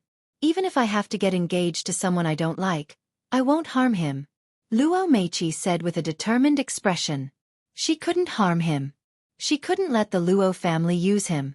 If that was the case, she would rather marry someone she didn't like. Yun Jian raised her eyebrows.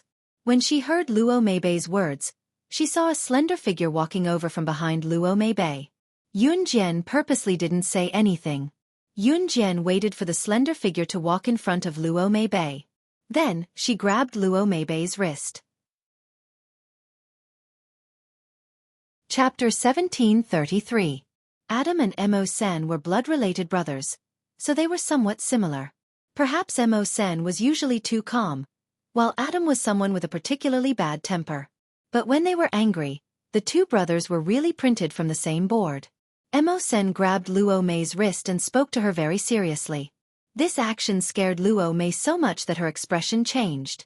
Let go of me. You're hurting me. Luo Mei was frightened by Mo Sen's behavior. Mo Sen's dark face turned slightly. He lowered his eyes and didn't let go of Luo Mei's hand, but his grip was much lighter. Sorry. Mo Sen apologized in a gentlemanly manner. Yun Jian blinked at Su Mei, and before Su Mei could react, she grabbed Su Mei's collar and dragged her out. Su Mei only reacted after leaving the scene for a while. Was Yun Jian trying to create an opportunity for Mo Sen and Luo Mei? Wow, so cool. Su Mei's reflexes were rather slow. It was only when she was dragged out by Yun Jian that she realized what had happened. Su Mei was already in her 20s, but she still had the heart of a young girl. Yun Jian smiled slightly. Just as she grinned, a large group of boys and girls rushed out from the surroundings. Looking closely, wasn't the leader Xiang Jai? Yun Jian only recognized a few of the surrounding boys and girls because they were following behind Xiang Jai. Just as Yun Jian blinked, Xiang Jai pointed at Yun Jian and said arrogantly, Yun Jian, you made me lose face in front of them. Don't think that you're the young madam of the An Hun organization. I'll be afraid of you. Humph. I brought everyone here today to teach you a lesson. Xiang Jai obviously didn't know what kind of existence the An Hun organization was, which was why she said such words. Yun Jian's red lips curved into a smile when she heard that. Xiang Jai was originally walking with Shi Chunshuan's group, but she didn't see Shi Chunxian and the rest now. It wasn't hard to guess that Xiang Jai must have been mocked by Shi Chunxian and the rest 3 days ago when she mocked Yun Jian. A rich young lady like Xiang Jai wanted to save some face. Plus, she didn't know what kind of organization the An Hun organization was, so she brought a group of people here to cause trouble. Xiang Jai didn't know Yun Jian's capabilities, so she shouted, All of you, attack! Xiang Jai's words, Yun Jian suddenly narrowed her eyes. In the next second, before Xiang Jai and the rest of them could do anything, they fainted on the spot. Yun's eyes flashed sharp eyes, and then she fainted too. Su was really fainted. A while later, a large group of men in black came over and took Yun Jian and the others away without a sound. These girls are the daughters of wealthy merchants. Look at them, their skin is so soft and tender. Load them all up and take them away. The voice was crystal clear. Yun Jian didn't move. She didn't faint, but there was a slight change in her expression. She fainted just now because she wanted to see who the people who drugged them were. However, Yun Jian was sure now. Hey, what a joke. She really bumped into them. She had experienced this scene when she was 5 years old in her past life. She didn't expect assassin organizations to have such a huge appetite now. They even wanted to kidnap teenage girls? That was right. The men in black who drugged Yun Jian and the rest were from a small assassin organization. Most assassin organizations would kidnap girls around 5 or 6 years old and train them to become assassins from a young age. However, Yun Jian couldn't be mistaken. These men in black captured them to train them to become assassins. That was why Yun Jian thought they had such a huge appetite. They used to kidnap little girls, but now they wanted to kidnap teenage girls? Was there no one else in the world? Unfortunately, this group of people captured her. What a joke! Slaying God, the top international secret agent ranking, was captured. She was even sent to an assassin training camp? Chapter 1734. But from the looks of it, there were quite a lot of people who had been caught. Yun Jian was able to determine that they were currently being locked up in a large truck. There were quite a few teenage girls lying around her. There were also boys, but not many of them. The large truck was sealed off from all sides, leaving only a few air vents, so that the many unconscious boys and girls wouldn't suffocate to death. The voices of conversation just now were clearly coming from outside the large truck. The large truck was sealed off from all sides, so the voices were coming from outside the truck, but she could still hear them clearly. After a while, the voices outside the truck paused for a few seconds, and then another voice came out. Hurry up! Go, go, go!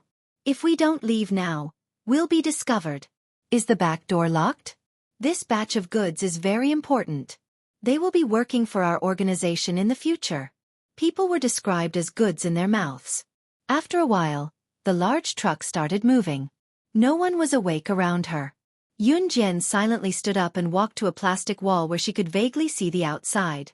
She squinted her eyes and used the dim light to look outside. The large truck was traveling on an extremely bumpy road that was rarely traveled. There was mud all around the road, and large pieces of rocks were piled up together. It was quite bumpy. Yun Jian sat in the large truck and could feel the bumpiness around her. She was surrounded by people who had fainted. She stood in place and couldn't move around, but her eyes flashed with a sharp luster. Of course she could escape. Even if she released the innocent boys and girls who were caught with her strength, it would be easy for her to do so. But Yun Jian wouldn't do that, because this assassin organization was too strange. Normally, assassin organizations trained professional assassins by kidnapping very young children for training. And once they entered the assassin organization, the chances of survival were less than 0.1%. So if there were children in the future, they must be careful of them.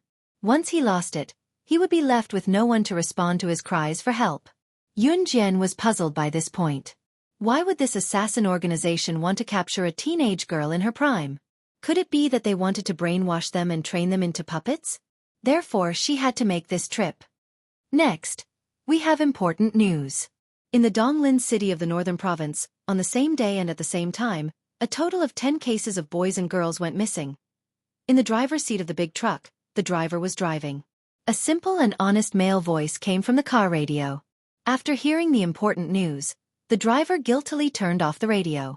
Yun Jian could hear the man sitting in the passenger seat next to the driver cursing in a low voice after turning off the radio. F***CK, hurry up and drive. Everything will be fine once we leave the territory. After a moment of silence, the driver said in a clumsy voice, the drug should have worn off. What if they wake up? So what if he's awake? Don't bother about them. The back is locked. Even if they wake up, they can do whatever they want. The soundproofing of this truck is excellent. After that, the driver and the man in the front seat of the truck didn't say anything else.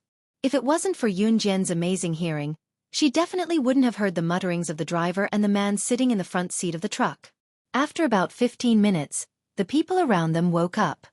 Where is this? After looking around, the first girl to wake up screamed in fright. This scream woke the people around her up from their dizziness. Yun Jian narrowed her eyes and pretended to wake up with the others. Where are we? Were we all kidnapped? Sob, will we die? I want my mother. I want to go home. The light in the big truck wasn't enough. They could only vaguely feel the other party's presence. When the people reacted, a cry was extremely prominent. Chapter 1735. Xiang Jiari was, after all, the daughter of a wealthy family. Just like Luo Mei, her family was extremely wealthy. She had grown up with gold in her mouth. Usually, she was so delicate that she did not even know how to do the housework herself. Although Luo Mei was also the daughter of a rich family, she wasn't favored in the Luo family. Hence, she lived a submissive life since she was young.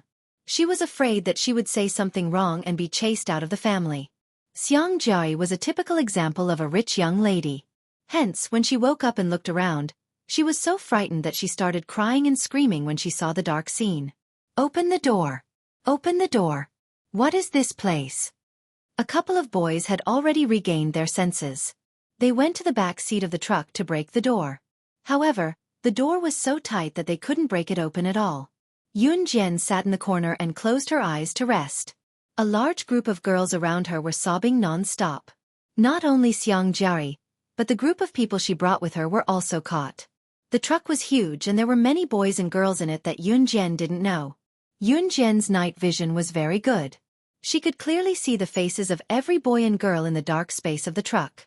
Not many boys were crying, but most of the people who were caught were girls.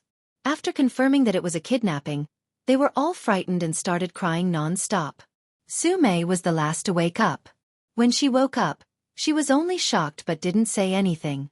Su Mei was only in her 20s. The people who caught them probably didn't expect that Su Mei was a special forces soldier. At this moment, Yun Jian understood Su Mei's silence very well. She was conserving her energy. Soon, they would be involved in a fierce battle. "Boo-hoo! I want to go home. I don't want to be here. Mommy. I miss Mommy. I want to go home. It's so scary here. It's so dark. Boo-hoo." Half an hour later, the surrounding girls' throats were hoarse from crying. Xiang Jiari was still screaming. Yun Jian closed her eyes and kept quiet for a long time. Xiang Jiai was still screaming and crying 45 minutes after the group of people woke up. "Shut up if you don't want to be the first to die." Yun Jian's sudden shout made Xiang Jiari, who was still in a state of fear and panic, immediately shut her mouth. It finally quieted down. Yun Jian closed her eyes again.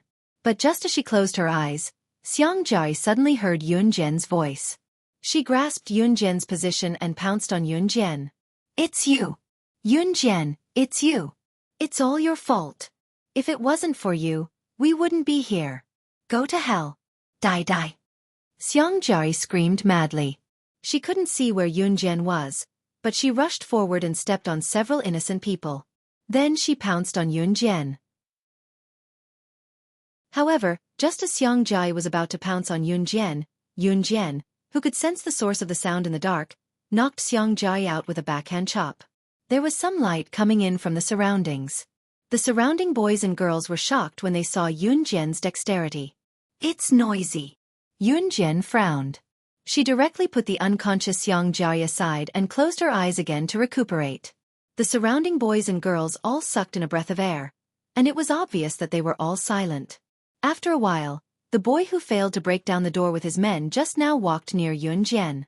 With the help of the light coming in from the outside, the boy tried to calm himself down. He looked at Yun Jian, who had closed her eyes, and asked softly, "Hello, Yun Jian. My name is Mari Chen. I see that you're not flustered at all. Well, I want to ask you if you know our current situation." After the boy who called himself Mari Chen and his friends fainted, they woke up in this truck inexplicably. Of course, he was also afraid, but as a man, he just didn't want to show his fear.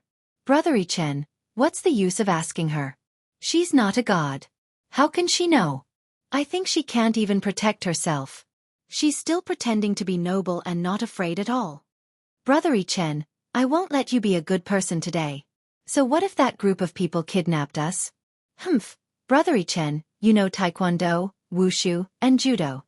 Are you afraid of them?" A rather confident female voice came from the surroundings. There was a hint of flaunting in her words. Yun Jian opened her eyes. "Roller! Don't talk nonsense." Mari Chen quickly stopped the girl. The girl's name was Hu Yiru. When she heard this, Hu Yiru was still unconvinced.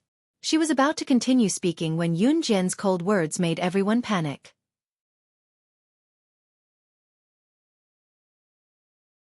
Chapter 1736. Welcome to the World of Killers. Yun Jian's words aroused fear in the hearts of the people present. What do you mean by the world of killers? What are you talking about? After Yun Jian's words fell, there were immediately frightened exclamations from the surroundings. What was she talking about? What world of killers? They were kidnapped now, not playing a game. For some reason, Mari Chen and the two boys standing next to him felt a surge of hot blood in their hearts when they heard Yun Jian's words, even though they did not know what Yun Jian meant. What she said just now made their hearts boil. It seems that you know where we are? Then, can you please tell us what's the situation we're in now? Did someone kidnap us or? After a moment of excitement, Mari Chen looked at Yun Jian and pleaded with Yun Jian to tell him. He was suddenly drugged, and when he woke up, he was loaded onto an airtight big truck, and was transported to an unknown place without any help, no matter how much he screamed. Not to mention those girls who cried at the beginning. Even Mari Chen himself was flustered. However, as a boy he had to be strong. Could he be like the girls present, clenching his fists and wiping his tears with the corners of his eyes? This was simply an impractical thing. Mari Chen's anxious question did not get a reply from Yun Jian. At this moment, Yun Jian had closed her eyes. Finally, it was quiet for a while. After a while, Hu Yiru, the girl who looked down on Yun Jian just now, began to grumble again. Brother Chen, look at her behavior. Humph. She clearly doesn't know anything and is still pretending. Wasn't the girl who was knocked unconscious by her just now scared? It's normal for girls to cry when they are scared. What about her? She actually said, "Shut up if you don't want to be the first to die," as if she is very powerful. Oof, who does she think she is? So powerful. After Hu Yiru said this, the noisy space suddenly fell silent. Hu Yiru swallowed her saliva. Noticing the sudden silence around her, she turned to Yun Jian and added, "My brother Chen is so powerful, but he's not as arrogant as you." Shut up, all of you. We don't even know where we're going later. We've been arguing for almost an hour, and we don't even have the strength to speak. Other than being slaughtered, what else do you want? The moment Hu Yiru finished speaking, Su Mei, who had been silent all this while, could not help but speak up. Yun Jian's reply was brief because she didn't want to use all her energy to talk. Su Mei couldn't help but open her mouth. These people were too noisy. After Su Mei finished speaking, Hu Yiru paused. She had nothing to say. Just now, Yun Jian asked you to shut up because she wanted you to conserve your energy. Otherwise, you won't even have the strength to fight back. We don't have anything to eat or drink right now. What's the use of crying and talking all the time? Other than exhausting your energy, do you think you can go back if you cry and talk? If you don't want to die, then shut up quickly. We don't know what will happen later. No one will be able to save you here. All right, I won't say any more. Help yourselves. Su Mei heard the crowd's criticism of Yun Jian. In the end, she couldn't help but stand up for Yun Jian. After hearing her words, the attitude of those who didn't have a good impression of Yun Jian instantly changed. Perhaps it was because Su Mei was older and gave people the impression that she was rather mature, so the crowd really listened to her and stopped talking. Silence returned to the car in an instant. Yun Jian raised her eyebrows and closed her eyes. Chapter 1737. The big truck drove for at least 10 hours before it finally left Country Z. Then it kept driving, heading to a place unknown to the girls. Yun Jian could feel the trajectory of the car. She remained silent, but looked at the scene outside through the small gap in the plastic wall. Will we be sold? After a long time, a young girl hiding in the corner spoke up. After being silent for so long, they were hungry and thirsty. In addition, the girls had cried until they had no strength left. At this time, they were all dizzy and did not even have the strength to raise their hands. Yun Jian and Su Mei had only said a few words, so they were full of energy now. Then, will we be sold off to some old bachelor in the countryside as wives or something like that, just like in the movies? I don't want to. I'd rather die than be sold.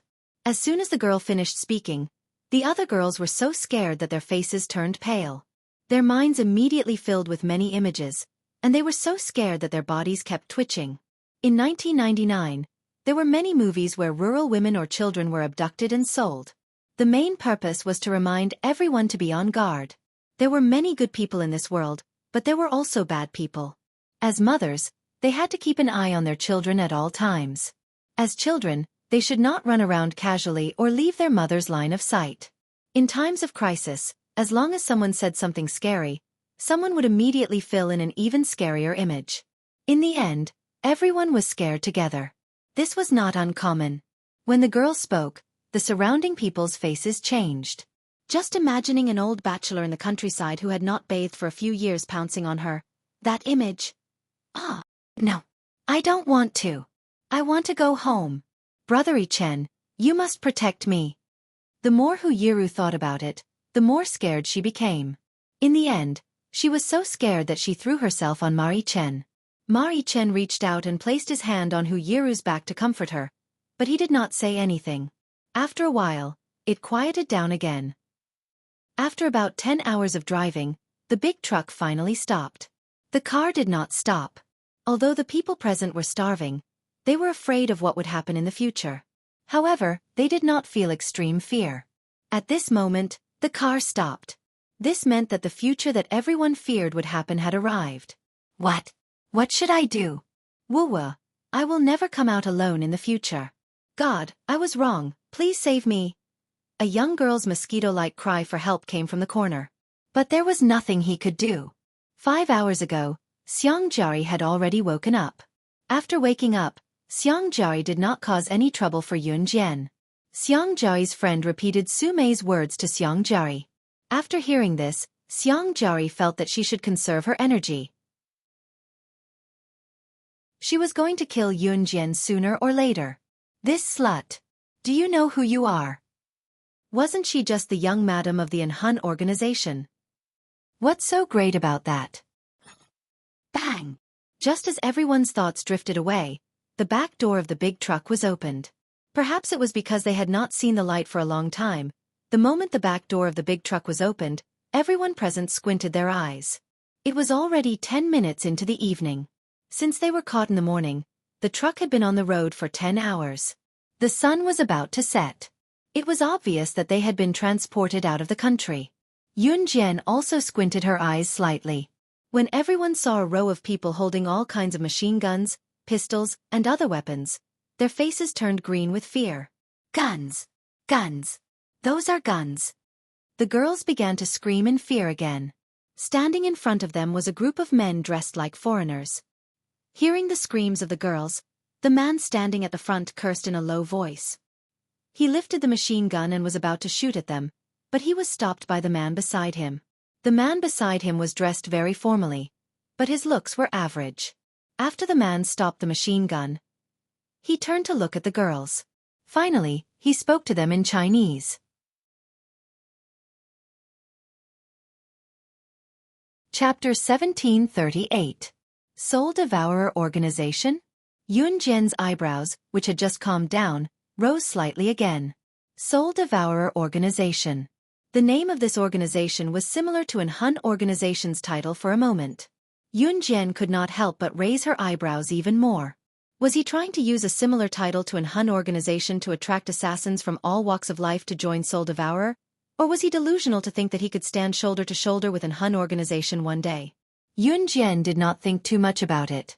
The group of people had already stood on the ground from the big truck. Soul Devourer Organization? Where is this place? I want to go home. I want to go home.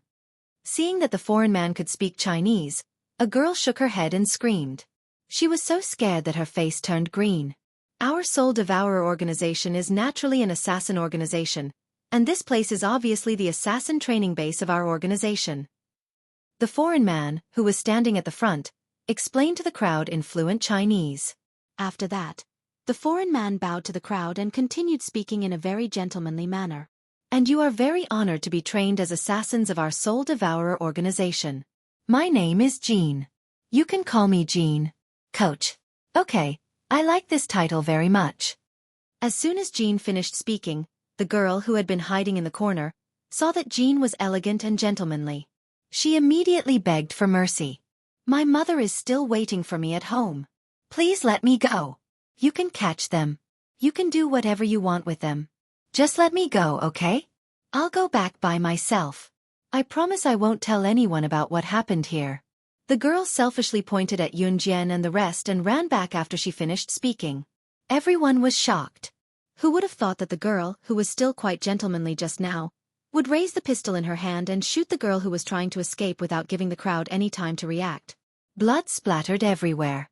Jean did not realize that he had just killed someone. He was still looking at the crowd with a smile on his face, looking as gentlemanly as ever. Do you like this gift? That girl was dead. She was dead. Only then did everyone realize where they were. Panic and fear spread through their bodies. Whether it was Xiang Jiai or Hu Yiru, who had previously disliked Yun Jian, they were so frightened that their faces changed. Even Su Mei, a member of the Special Forces, had a dark expression on her face. At this moment, Yun Jian's words suddenly flashed across everyone's mind. Welcome to the world of assassins. The world of assassins. She was right. This was really the world of assassins. After killing the girl who was trying to escape, there was no change in his expression at all. It was as if he had just stepped on an ant. It made people's hair stand on end. All right, baby. Don't struggle anymore. Be obedient and you'll be rewarded in the future. He threw the gun in his hand to his subordinate, then took out a white handkerchief from his trouser pocket and gently wiped his palm and the back of his hand. None of the people present would be able to imagine the ghastly and fearful feeling in this situation unless they personally experienced it. Xiang Jiai was so scared that she didn't dare to make a sound, but she covered her mouth with all her might. She was so scared that her whole body was trembling, and she couldn't even stand straight. Mari Chen was so scared that his face turned pale. At this time, he was really scared. As for Hu Yiru, who was very proud of her brother Ichen's taekwondo, judo, and sanda skills, her expression could no longer be described as horrified. They were all holding guns in their hands. They were guns. How could she deal with her so-called brother Ichen? Just when everyone present was so frightened that they were trembling all over and squatting on the ground one by one, they were so scared that they couldn't stand straight, a girl's voice suddenly sounded arrogantly. Unknowingly, Yun Jian was already standing in front of Jean. She looked indifferent and looked at Jean and his men without any fear. She spoke in a commanding tone.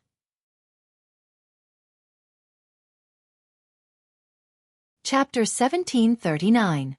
When the girl realized what kind of place this was, she was so scared that she turned around and ran away. However, she was shot dead by Xian, and her blood splattered on the spot. This scene made everyone present turn pale with fright. The first impression Xian gave was that of a gentleman, and it was the same now. However, when the girl tried to escape, he smiled and killed her with one shot as if he was stepping on an ant. What did the girl do wrong? She did nothing wrong. She was just scared and wanted to leave. What about this group of people? They didn't even give her a chance to explain and killed her directly. Xiang Jiai, Mari Chen, Hu Yiru, and all the young boys and girls present were so scared that they trembled uncontrollably. This was not a place for humans at all. People could die in this place. This was hell. Hell. However, just when everyone was scared, terrified, and trembling to the extreme, a loud female voice suddenly sounded. Yun Jian's voice spread to every corner of the place. Her brash, arrogant, and fearless voice made everyone present tremble.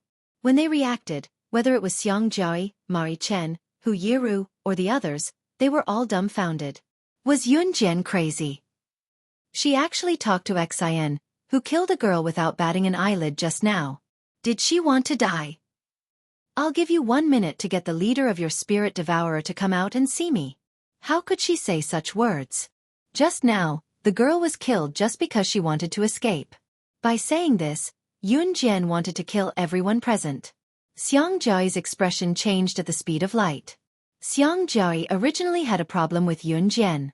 When Yun Jian said this, Xiang Jiai didn't even wait for Xian to react and pointed at Yun Jian first.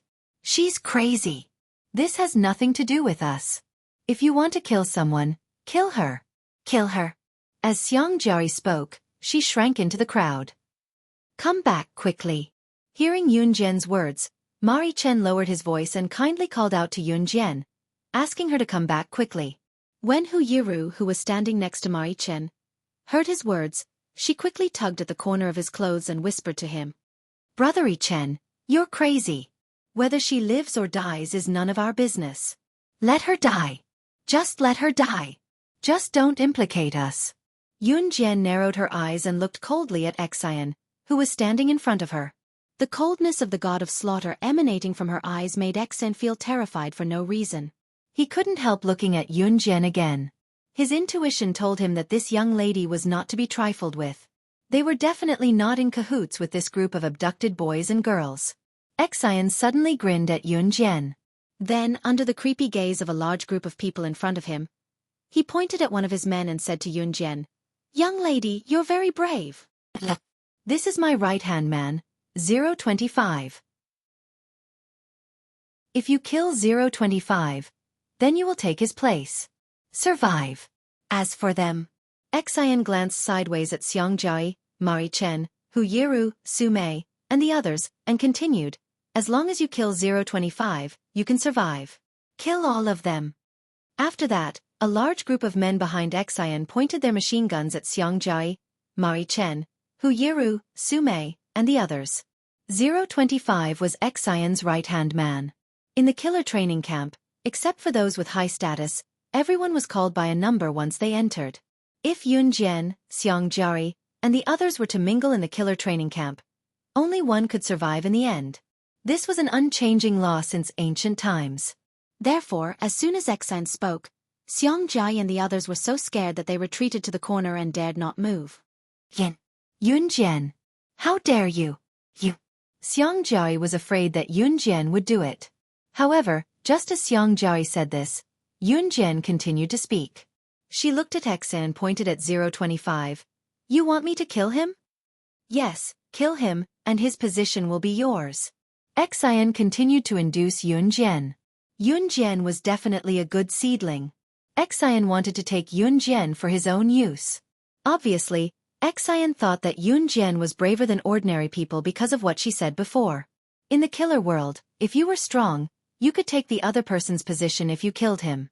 Xiang Jiai, Mari Chen, and the others gradually began to realize what the killer world was. It was an inhumane place. Just as Xiang Jiai and Mari Chen were afraid that Yun Jian would really do as Xian said, Yun Jian's words suddenly sounded and reached everyone's ears. "I don't care about his position. It's better to kill you than him. I'll kill you first, take your position, and then kill the head of your Soul Eater organization." After Yun Jian finished speaking, her figure flashed and she walked quickly to where Xian was.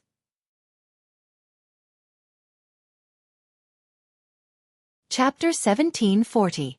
What Yun Jian had said was enough to shock everyone present, and it was enough for Xian to kill her. Not only did Xian not kill her, but what puzzled Xiang Jiai, Hu Yiru, and the others was that Xian actually gave Yun Jian a chance. He let her kill his right-hand man 025, so that the position of 025 would be given to Yun Jian. This was far beyond what everyone present could bear. The girl just wanted to escape, but she was mercilessly shot dead by Xian. Now, Yun Jian was directly pointing at Xian's nose and asking the leader of the Soul Devourer to come out.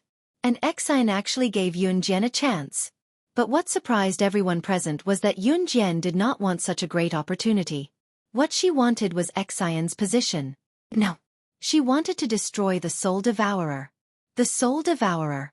This was an assassin organization. And Yun Jian wanted to destroy an assassin organization. Did she know what she was doing? Just as everyone sucked in a sharp breath, Yun Jian, who was right in front of them, was already sprinting toward Xian Jin. Xian did not expect Yun Jian to want to kill him. His face suddenly changed, and he wanted to dodge Yun Jian's fatal blow in an instant. So fast. This young girl. Her movements are so fast. Is she originally a professional assassin? Her speed is so fast that I can't even see it with my naked eyes. A boy exclaimed in disbelief. He was dumbfounded, and his mouth was wide open, unable to close for a long time. "Oh my God!" Just as the boy's mouth was wide open, and he was so shocked that words could not describe it, a voice louder than the boy's came out. Right after that, everyone turned to look at Yun Jian. Perhaps it was because the boy who spoke last spoke louder than the rest. Yun Jian flashed by like a phantom, and at this time, Xian's pupils shrank. Xian was not for show. The moment Yun Jian flew towards him, He instantly dodged Yun Jian's powerful blow. Just as Xian was about to dodge Yun Jian's powerful blow, something happened that made everyone present go crazy. They saw that Yun Jian's trajectory, which was still attacking Xian, suddenly reversed. She seemed to be able to predict the future and knew how Xian would avoid her technique. In the next moment, she opened the 5 fingers of her left hand, and a bright butterfly knife immediately appeared in her hand. She stabbed the knife into the center of Xian's heart. Xian had already blocked Yun Jian's first move, but unexpectedly, Yun Jian saw through his move. The butterfly knife left a lightning-like afterimage in front of everyone present, and stabbed directly into Xian's heart. The knife stabbed into the center of Xian's heart. The knife fell, and the knife was pulled out. After Yun Jian stabbed the butterfly knife into Xian's heart, she directly pulled it out of Xian's heart in the next second. Xian's eyes widened. He even had no time to react before he died on the spot. She killed someone. She killed someone? Xiang Jia's initial disdain toward Yun Jian was replaced by shock at the speed of light when she saw the bloody butterfly knife in Yun Jian's hand. Xiang Jia was so scared that her lips turned pale. She seems to belong to the god of killing who lives in such a world. At this time, Mari Chen looked at Yun Jian blankly and said this involuntarily. As soon as he said this, the group of men who had followed Xian with machine guns turned their heads and left one after another. Seeing that their kidnappers had left, Mari Chen and the rest were terrified of Yun Jian's actions, but they were elated that they could finally leave this god-forsaken place. However, just when they relaxed their tense emotions, Yun Jian shook the butterfly knife in her hand, which had just been wiped with paper, and sneered at the corner.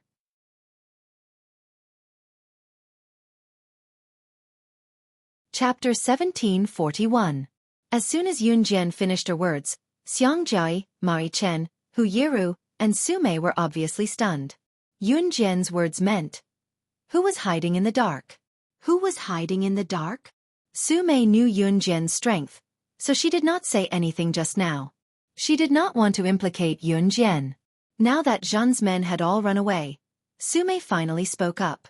Yun Jian did not reply to Su Mei. She blinked her eyes up and down, and her long and narrow eyelashes fluttered. It was a beautiful sight. Didn't you just kill a person? What so smug about it? Hu Yiru was very dissatisfied with Ma Yichen's evaluation of Yun Jian. Even though she had seen such a terrifying side of Yun Jian, she still scolded Yun Jian coldly. However, Hu Yiru spoke to Yun Jian with the mentality that Yun Jian would never do anything to her. Yun Jian did kill Zhen, but did she dare to kill her? Did she dare? However, Hu Yiru only dared to mutter these words in her heart and did not dare to say them out loud. Hu Yiru, stop fooling around.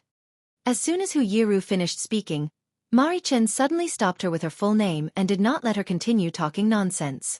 Brother Chen, who are you helping? That's how it is.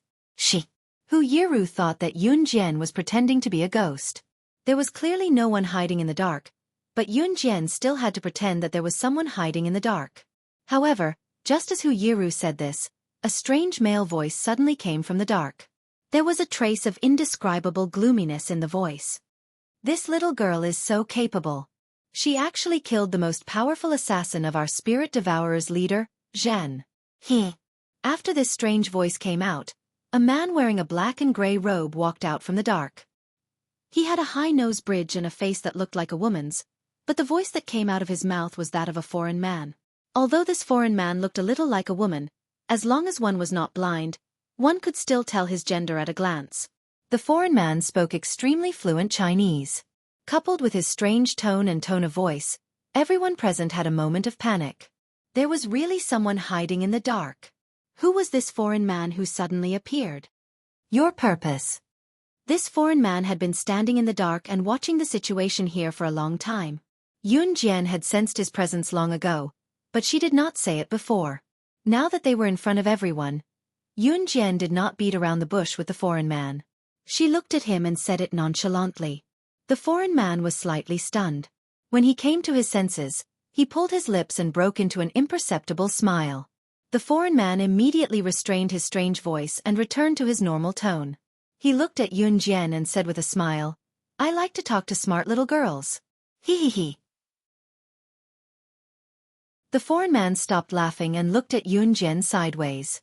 He pursed his lips and said softly, "My name is Neil. I'm a senior assassin of the Spirit Devourer. When I saw you kill Zhen, your movements were clean and neat. You're even more powerful than our leader of the Spirit Devourer. So I ask you to cooperate with me. We'll attack from both sides and kill the leader of the Spirit Devourer. As long as you agree, I'll send everyone here home safely. What do you think?" When Neil spoke, his ambition was exposed. He was just a small senior assassin of the Spirit Devourer. His strength was clearly more powerful than Zhen. Why did the leader of the Spirit Devourer not pay attention to him? The leader of the Spirit Devourer was just a woman. Her strength was not much stronger than Zhen. He and Neil were not convinced. So, he wanted to work with Yun Jian to kill the leader of the Spirit Devourer. "So, what about the benefits you're going to give me?" Yun Jian narrowed her eyes and replied indifferently. Neil originally thought that Yun Jian, this little girl, would thank God for sending everyone home safely. However, he did not expect Yun Jian to be unsatisfied. His face darkened and he asked, "Then what do you want?"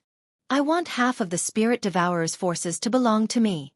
Yun Jian's words made Neil's pupils shrink slightly.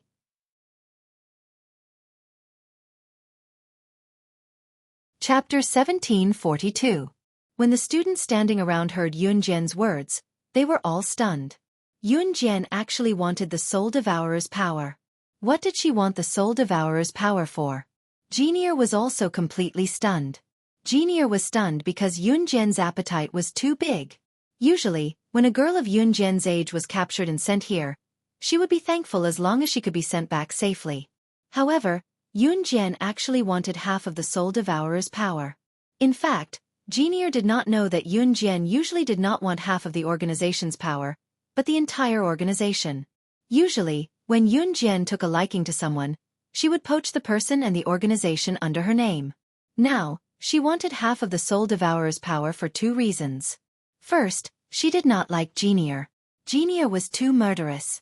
If she took him under her wing, there was a 99.9% chance that he would betray her. Second, the Soul Devourer had unspeakable secrets. These secrets would lead to a massacre. If she, Yun Jian, wanted half of the organization's power, if there was a crisis in the future, the first one to suffer would not be her, but Jinier. Yun Jian was not the kind of person who would take people under her wing just because they had strength. It also depended on the other party's character and whether they would betray her. "Of course, you can also reject me and continue to be a high-level assassin," Yun Jian said. When Jinier heard Yun Jian's words, his dark eyes suddenly flashed, as if there was a strange and sinister luster. "Okay. As long as you help me get the Soul Devourer, I'll give you half of the organization's power." Jinier agreed immediately. Giving it to you doesn't mean that you can't get it back. You're just a young girl, yet you want to get half of the Soul Devourer's power. You must be dreaming. Jinier originally planned to send Yun Jian and her group away casually. Now, he wanted to kill Yun Jian and her group. Deal. Yun Jian clearly saw the sinister flash in Jinier's eyes. She pretended that she did not see anything and smiled faintly. In order to prevent Yun Jian from not cooperating, Neil asked Su Mei, Xiang Jiai, Mari Chen, and everyone else present to follow him to the residence of the leader of the Spirit Devourer. What Jinier didn't know was that using Xiang Jiai to threaten Yun Jian was completely useless. In the hall of the residence of the Soul Devourer's leader. "Shen Ji, get out here. Give up your identity as the leader of the Soul Devourer and I'll leave you with an intact corpse." Ha ha ha. As soon as he entered the residence of the leader of the Soul Devourer, he began to make a big fuss. Yun Jian's eyelids twitched when she heard Neil address the leader of the Soul Devourer as such. Just as Neil finished speaking, a woman in her 20s with a voluptuous figure and an enchanting charm walked in from the side.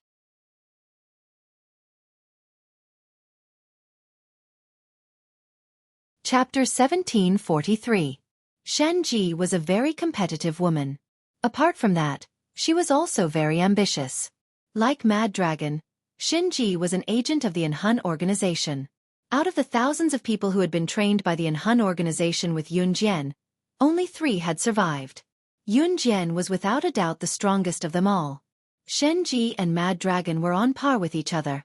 Of the 3, the only one who had escaped the Enhun organization's control was Yun Jian. Shenji was still under the control of the Enhun organization. When Yun Jian first heard about the Soul Eater organization, she thought it was similar to the Enhun organization. Now she understood that the Soul Eater organization was Shenji's outside force. It was just like how Yun Jian had taken over the Kosha mercenaries when she was still in the Enhun organization, becoming the boss of the Kosha mercenaries. The Soul Eater organization was Shenji's own force. At the same time, one could feel Shenji's naked ambition from the similarity between the Soul Eater organization and the Enhun organization. Shenji's actions didn't count as betraying the Enhun organization. When Yun Jian had been in the Enhun organization, she had also been secretly expanding her own force. But when Yun Jian said this, Shenji's expression changed. Shenji raised her eyes and looked sharply at Yun Jian. Her pupils constricted. What did this little girl just say? Shenji had only heard Yun Jian's arrogant words from one person before. Who the hell are you? Shenji's eyes narrowed.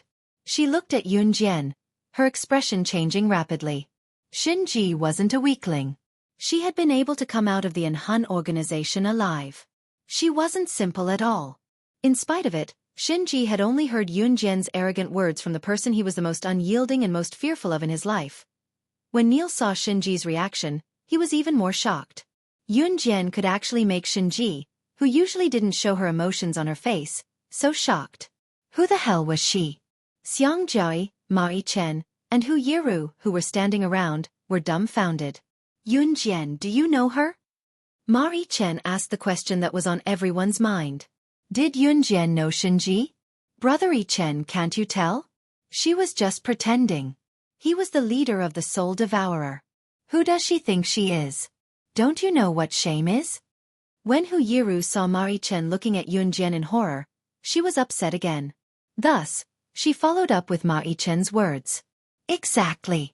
Ever since we were on the truck, she had been pretending to be a ghost. If I didn't know better, I would have thought that she was really powerful and even knocked me out. He's really thick-skinned. How shameless. After Hu Yiru finished speaking, Xiang Jiayi, who had always been unhappy with Yun Jian, spoke up. At this moment, Xiang Jiayi and Hu Yiru reached a consensus to attack Yun Jian verbally. That's right. She should take a look at herself. Ha!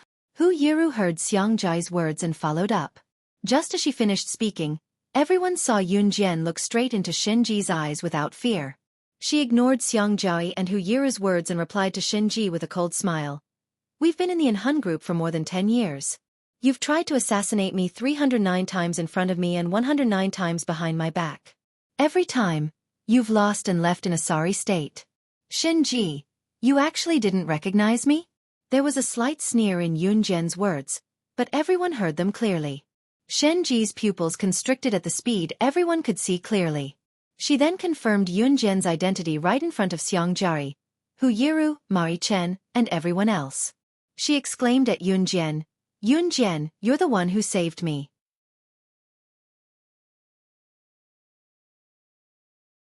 Chapter 1744. You're 006. Shenji exclaimed to Yun Jian in front of everyone. Everyone was stunned at the sight. Yun Jian, who stood in front of Shenji, raised the red arc with a smirk and spoke to Shenji coldly. Do you remember when you lost to me for the 409th time and yelled at me?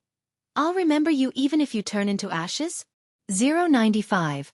I didn't think that you wouldn't recognize me after such a short time. When Yun Jian and Shenji were in Enhun, they'd always referred to each other by their numbers. Because in Enhun, everyone only had a number, not a code name. So when Yun Jian and Shenji met, the words they used the most were their numbers. 095 was Shenji's number back then. Yun Jian had an indescribable feeling towards Shenji. This feeling was different from the hatred she felt towards her enemies, and also different from the protection she felt towards her own people. Or to put it another way, in Yun Jian and Shenji's subconscious, they'd already turned each other from mortal enemies to rivals. In the early years, the children who were caught and sent to Enhun organization were all in a state of killing each other. But later on, only a few of them survived. And there were only one or two outstanding people. Without a doubt, Yun Jian and Shenji were the most outstanding of their batch of children. In that inhumane world back then, the reason why Yun Jian and Shenji were more outstanding and powerful than the others was because they saw each other as rivals.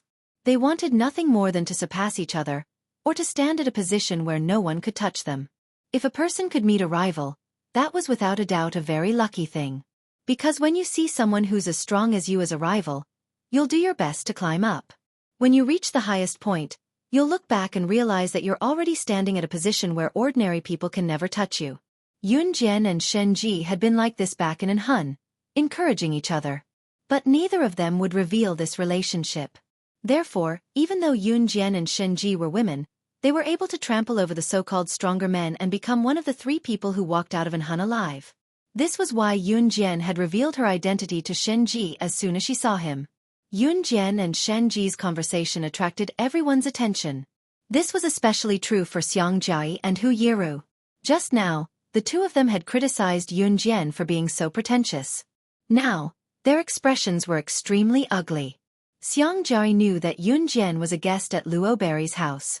Although she knew that Yun Jian was the young madam of Anhun Group, she didn't know what Anhun Group was and didn't think that Yun Jian was very powerful. Wasn't she just a fence-sitter who relied on men to get to the top? But hearing Yun Jian and Shen Ji's conversation, Xiang Jia was stunned. She stared at Yun Jian and Shen Ji and exclaimed, "Do you really know each other? I thought we didn't know each other just now." Didn't Shen Ji not know Yun Jian just now? How was this possible? Yun Jian really did know the leader of the Soul Devourer group. Naturally, no one paid any attention to Xiang Jia's exclamation. Shen Ji didn't see Xiang Jia as a person at all. After acknowledging Yun Jian, Shen Ji studied Yun Jian from head to toe. Then, he clicked his tongue and continued. "You've changed your face and you're blaming me for not recognizing you. 006. Our grudge will never end in this lifetime." The grudge Shen Ji was referring to was the oath Shen Ji had made before that he would defeat Yun Jian one day. "I'll be waiting." Yun Jian's lips curled into a faint smile. Then, she glanced at Shen Ji indifferently. "What are you going to do by raising a puppet?" Raising a puppet? Yun Jian had just met Shen Ji, hadn't she? How did she know that Shen Ji was going to raise a puppet? Was she just making things up? Everyone in the distance was shocked again. They didn't know that Yun Jian had already guessed it. Someone is buying puppets. One puppet can be sold for $1,000,000. Shen Ji walked over to a bench and sat down. He looked at Yun Jian calmly. "You have $50,000,000 for every mission. Do you really need that much money?" Yun Jian stood where she was lazily and chatted with Shen Ji about mundane matters in front of the dumbfounded crowd. Everyone was flabbergasted by what she did. But what made Xiang Jia, Hu Yiru, and the others even more flabbergasted was what Shen Ji said next. When Shen Ji heard Yun Jian's words, he immediately stood up from his seat. In front of everyone, he glared at Yun Jian.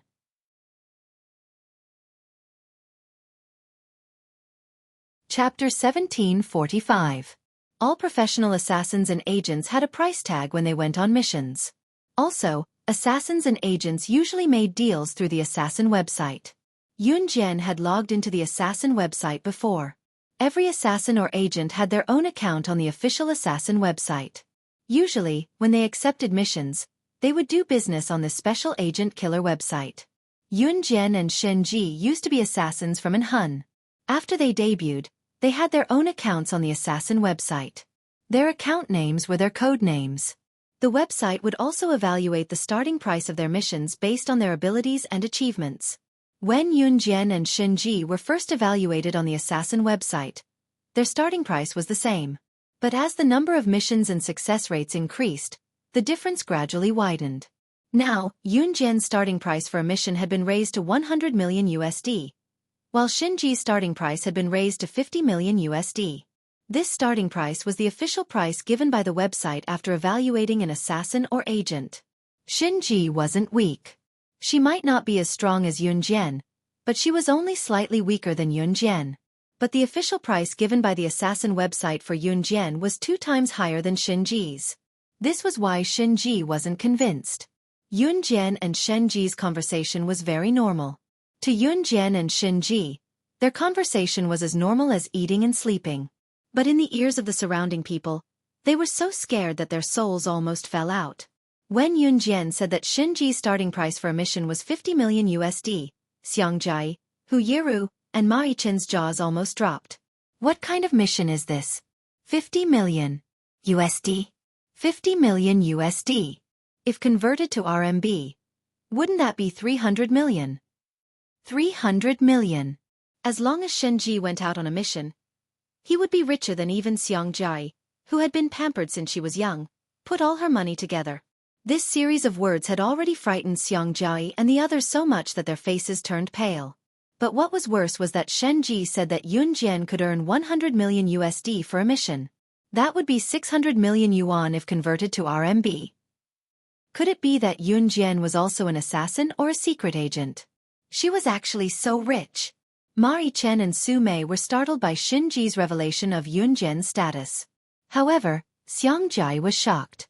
It was purely because she had previously mocked Yun Jian for being a woman who relied on men to get to where she was and was not worthy of being the young madam of the Enhun organization. But now that she thought about it, Yun Jian's wealth was beyond Xiang Jai's imagination. Xiang Jai was really stunned. She stood rooted to the ground, unable to recover from the shock. 100 million USD. If converted to RMB, it would be 600 million. Is this for real? She actually, the last person to shout was Hu Yiru. Hu Yiru's eyes widened. She stared at Shen Ji and asked the question that terrified her. How is this possible? She was just an ordinary girl who only knew how to put on an act every day. She had no ability at all. That's all she was. Hu Yiru didn't believe it. She stared at Shen Ji, almost suspecting that Shen Ji was cooperating with Yun Jian to deceive her.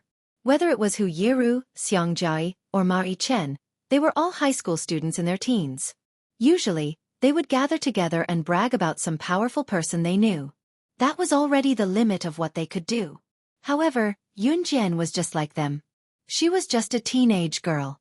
How could it be possible that he was such a powerful existence? Everyone present, including Neil and the people who wanted to team up with Yun Jian to kill Shen Ji, were all stunned. Shen Ji sneered.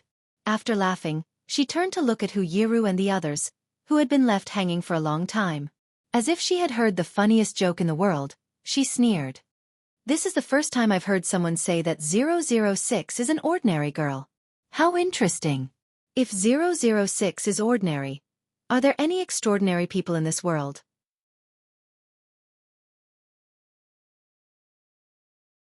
Chapter 1746. Looking at Xiang Jai and Hu Yiru who had mocked Yun Jian over and over again, Shen Ji almost burst out laughing. This was the funniest joke she had heard this year. Bar none. Slaying God, the #1 secret agent on the international secret agent ranking, had been called an ordinary girl by a bunch of ignorant humans who were good at pretending? To be honest, Shen Ji's starting price for Yun Jian's missions was already considered very low. Take note, this was only the starting price. The starting price was the lowest price. Usually, the price after a deal was completed could double or triple the starting price. However, just hearing this starting price was enough to scare Xiang Jai, Hu Yiru, and the others half to death. Shen Ji had never heard anyone say that Yun Jian was an ordinary person who was good at pretending. Although she had always been enemies with Yun Jian, she could not help but retaliate when she heard Hu Yiru belittle Yun Jian. When she finished speaking, Hu Yiru, Xiang Jai, and the others' eyes widened even more. They were so shocked that their faces turned pale. However, Shen Ji had already turned her gaze back to Yun Jian. She could not help but speak again in front of everyone. Although I'm not convinced, I, Shen Ji, have always been upright and never talk nonsense. Right now I can't compare to her. At this point, Shen Ji's confidence reignited. She looked at Yun Jian and pointed at Yun Jian confidently. She spoke to Yun Jian as if she was challenging her to a fight. But 006, just you wait. One day, I'll surpass you in all aspects. Yun Jian narrowed her eyes. She liked Shen Ji's unyielding personality. Shen Ji knew the gap between them and never denied the existence of the gap. However, Shen Ji had never admitted defeat. She had always maintained her desire to surpass her. Even if the gap between Shen Ji and Yun Jian's abilities was getting bigger and bigger. Yun Jian understood that the reason she could become stronger was because Shen Ji had been chasing after her. I'm looking forward to that day. Yun Jian smiled. Yun Jian had indeed come here to help Neil kill the leader of the Soul Devourer. But after seeing that the leader of the Soul Eater organization was Shin Ji, Yun Jian changed her mind. In the distance, even if Jinier was an idiot, he could tell the relationship between Yun Jian and Shin Ji. Hearing this, Jinier wasn't stupid. He naturally knew that it was impossible for him and Yun Jian to kill Shin Ji. Therefore, Neil turned around and tried to escape. Yun Jian immediately saw through Jinier's thoughts.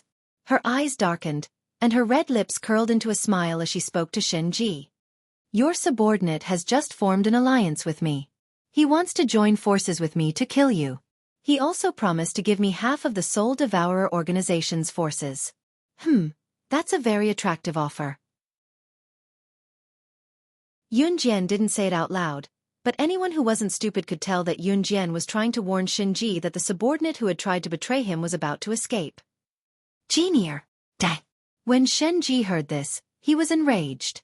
In a few short seconds, Shin Ji caught up to Jinier, who was trying to escape, and killed him in front of everyone. This method of killing was somewhat similar to Yun Jian's. Even so, Xiang Jiari, Hu Yiru, and the others were so scared that they didn't dare say another word. Xiang Jiari, Hu Yiru, and the others had probably spent their entire lives in fear and shock here. After Shin Ji finished off Jinier, Yun Jian turned her head and looked at Shin Ji. She asked him in French, "You said that someone was buying the puppets. Is the person buying the puppets a mysterious person wearing a black robe?" Yun Jian asked Shin Ji in French. Naturally, she didn't want Xiang Jiari, Hu Yiru, and the others to understand her question.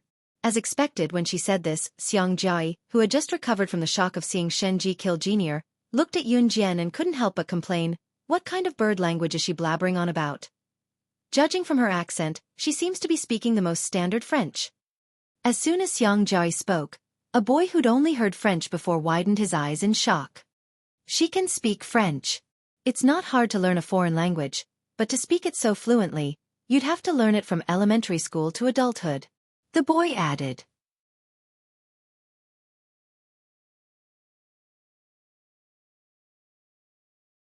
Chapter 1747.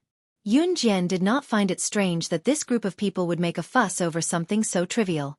At this moment, Shin Ji, who understood Yun Jian's words, replied to Yun Jian in perfect French. That's right. The person who bought the puppets was indeed a mysterious man in a black robe. Yun Jian's eyes lit up when Shin Ji finished speaking. It was the mysterious man. Any unusual organization had an inseparable relationship with the mysterious man. The Inferno Ring at the beginning, followed by the Blood Doll, and now the Soul Eater. Yun Jian realized that whether it was the Inferno Ring at the beginning, the Blood Doll, or the Soul Eater now, they all had one thing in common. The mysterious man was using others to do his dirty work. In other words, the mysterious man had never sent his subordinates to attack Yun Jian, the Kosha mercenaries, or the Inhun organization. He had been looking for forces on Earth to deal with Yun Jian and CE. This was also the reason why Yun Jian and CE could not find any trace of the mysterious man. Now that they knew that the mysterious man came from a mysterious continent outside of Yulong mainland, it was understandable why Yun Jian and CE could not find any trace of the mysterious man. Don't sell any more puppets to him in the future, Yun Jian said without saying anything else. Shin Ji's eyelids twitched when he heard Yun Jian's words, and he nodded. Sure. Of course, she had to do slaying God a favor. As for the other reasons, Shin Ji would not ask if Yun Jian did not mention them. The less she knew, the better. Shin Ji was a smart person, so of course, he would not say too much. Not selling any more puppets meant that the kidnapped Su Mei, Mari Chen, Xiang Jiari, and Hu Yiru were useless. In the end they were released. However, before releasing them, Yun Jian made everyone take amnesia liquid for 3 hours before sending them away. As a result, whether it was Su Mei, Mari Chen, or the rest, their memories stopped at the time they were kidnapped in the truck. He couldn't remember anything that had happened in the last 3 hours, including everything that had happened since he got off the truck. Before Yun Jian left, Shin Ji asked for an address for Yun Jian. He said that he could challenge her at any time. In the end, Yun Jian and the others were sent back to Loberi's house by Shin Ji's helicopter. When they arrived at Loberi's house, Yun Jian said that she had been unconscious the whole way. When she woke up, she had fallen unconscious in Loberi's house with everyone else. Naturally, he would not pursue the matter any further. Yun Jian had returned to Longmen City with Luo Berry, Mo Sen, and Su Mei. As soon as they got home, Yun Jian brought Luo Berry to look for Qing Yu, leaving Mo Sen at home. She had nothing to do at home, so she went out for a walk. Yun Jian had just brought Luo Mei to Qing Yu's house when they saw Qing Yu, Gunyanji, and Lang Mei returning from their stroll. "I've decided to get a boyfriend. Let's start again." At this moment, Lang Mei's firm voice was heard. Yun Jian narrowed her eyes and went forward with Luo Berry. After the introductions, Luo Berry got to know Qing Yu, Gunyanji, and Lang Mei quickly. Although Luo Berry was already 18, she looked like she was only 14 or 15. Lang Mei liked Luo Berry quite a lot. Now that they were more familiar with each other, she put an arm around Luo Berry's shoulders and walked out. Lang Mei was sure that her chief, Di Lin, had returned to Blood Doll. He probably gave up on her because he could not find her. Lang Mei had also sent a woman to Di Lin by mail. Yun Jian looked at Lang Mei, feeling like she was starting all over again. Yun Jian watched as Lang Mei put an arm around Luo Berry's shoulders and said boldly, "Let's go, little girl. Jejia will take you to a handsome guy." Mo Sen was not around. Luo Berry blushed at Lang Mei's words. Before Lang Mei could finish, she saw Di Lin coming from behind Lang Mei. Yun Jian, who did not remind Lang Mei of Di Lin's arrival, narrowed her eyes as she watched the fuming Di Lin walk to Lang Mei from behind and grab her wrist, bellowing.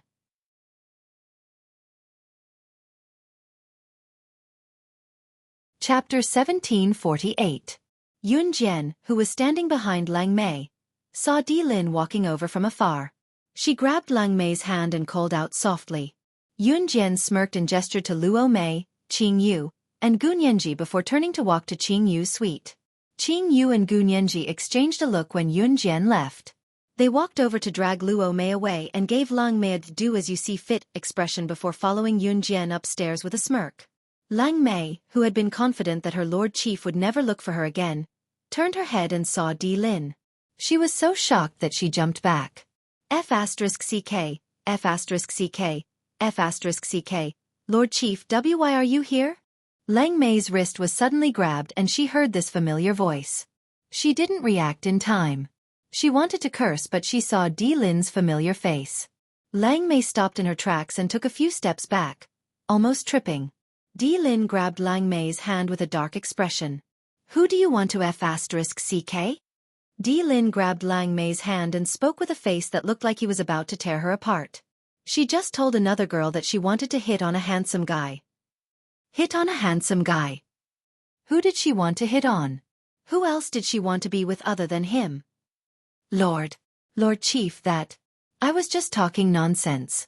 That last time, I just wanted to come out and have some fun. I didn't mean to lie to you." Lang Mei dared not look into Di Lin's eyes. She was not short but her height was just above his ear. Because they were very close, Lang Mei could not see his expression clearly.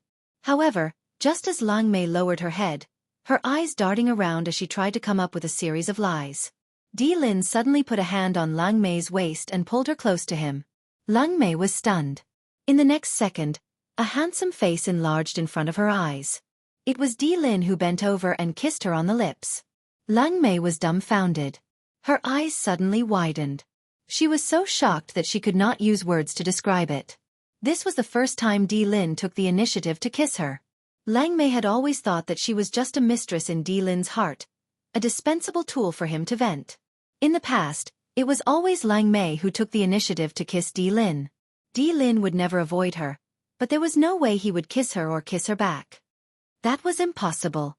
Even when they were doing that, she leaned over and kissed him. Ahem. He never responded to her kisses. This made Lang Mei thought that Di was only using her as a tool. Therefore, when Di Lin suddenly bent down and kissed her, Lang Mei was dumbfounded. She stared at Di Lin's handsome face in shock and didn't come back to her senses for a long time. Di Lin kissed Lang Mei for a long time but didn't get a response. He was a little angry and reached out his right hand to the back of Lang Mei's head, deepening the kiss. Lang Mei took a few deep breaths. Finally, in broad daylight, just as Lang Mei was about to suffocate from Di Lin's kiss, Di Lin let her go. Lang Mei took a few deep breaths. She looked up and met Di Lin's eyes, planning to tell him her decision. Leader, I'll be frank. I've been with you for so many years. I've always been willing. But after so many years, I'm tired. Aren't you tired? Let's end this relationship. I don't want to be your mistress anymore. Just as Lang Mei was about to say everything she wanted to say, Di Lin's face darkened. He interrupted her and said something that made her dumbfounded.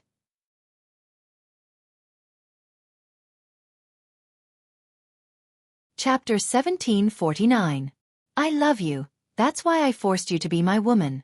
Di Lin's first sentence almost gave Lang Mei a heart attack. What did he say? He said, he loved her? He did force her to be Di Lin's woman back then. Lang Mei knew that Di Lin did not like dirty women, so he found someone he was familiar with, someone who was pure. When Di Lin asked Lang Mei if she was willing to be his woman, Lang Mei nodded right away. Firstly, it was because Di Lin's father had saved her and she wanted to repay him. Secondly, Lang Mei liked Di Lin.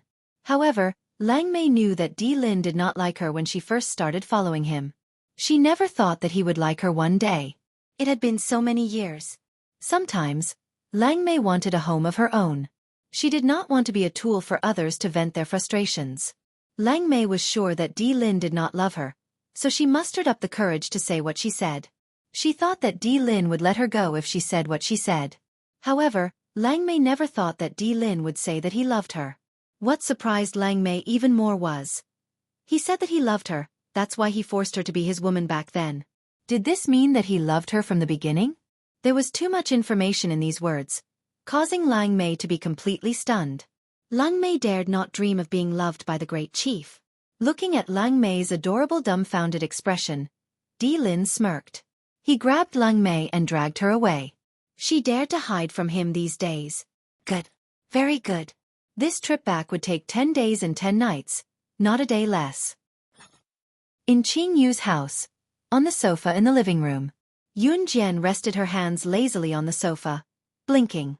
Even Luo Mei, who was also a woman, could not help but take a few more glances at her beautiful and delicate face. Let's go, let's go. Hee. This is too exciting. The two of them kissed just like that at the entrance of the busy neighborhood. I told you guys to come out and take a look, but you guys didn't. You missed a good show. Hey. Gu Nianji, who had been peeping at Di Lin and Lang Mei from the corridor, ran in excitedly when she saw Di Lin leaving with Lang Mei. Where is he? Yun Jian curled her lips. She pursed her lips and asked indifferently. Gone, already gone, ha ha ha. Gu Nianji walked up to Yun Jian and sat down on the sofa beside her. She was secretly happy that Lang Mei had been taken away by Di Lin. After Gu Nianji sat down, Qing Yu poured a few glasses of orange juice from the kitchen and placed them in front of everyone. Drink. Drink. Drink. Luo Berry, don't be shy. Just treat this place as your own home. Qing Yu said with a cup of wine in her hand. Luo Berry thanked them and her good impression of Qing Yu and Gu Nianji improved. Taking 2 sips of the orange juice, Yun Jian pressed her lips together and turned to look at Qing Yu, remembering that Adam and Lan Su had returned to Earth from Yulong mainland, so she asked, What's the matter? Lan Su didn't come back? Hearing Yun Jian mention Lan Su, Qing Yu, who felt like she had forgotten something, snapped back to reality. She asked Yun Jian in return, She went to Min City to look for you. Didn't you guys meet? Qing Yu did not know that Yun Jian had gone to Luo Berry's house. She thought that Yun Jian was still studying at Min City's military academy. I haven't been to Min City's military academy recently, Yun Jian said with a press of her lips. Adam did not return to Longmen City. He went back to Anhun Group to report to CE that he had returned from Yulong mainland. Adam had gone to Luo Berry's house purely to look for Mo Sen because he had Mo Sen's phone GPS. Adam had gone to look for Mo Sen after sending Lan Su to Qing Yu's house, so he did not know that Lan Su would go to Min City to look for Yun Jian. Oh God, I gave her your school's address not too long ago. She's probably at your school's entrance now. Qing Yu rubbed her forehead and said helplessly. This was simply a beautiful miss. Besides, she doesn't know how to use a phone, so she didn't buy one. We can't contact her either, Qing Yu added helplessly. How could he miss out on such a magnificent opportunity? I'll go to Min City to look for her. Yun Jian retracted her hand from the sofa and stood up to pass Luo Berry to Qing Yu before heading out. Yun Jian had taken leave recently because she was worried that Chen Xinyi's injury would worsen. Now that Chen Xinyi's critical period was over, Yun Jian did not have to stay in Longmen City all the time.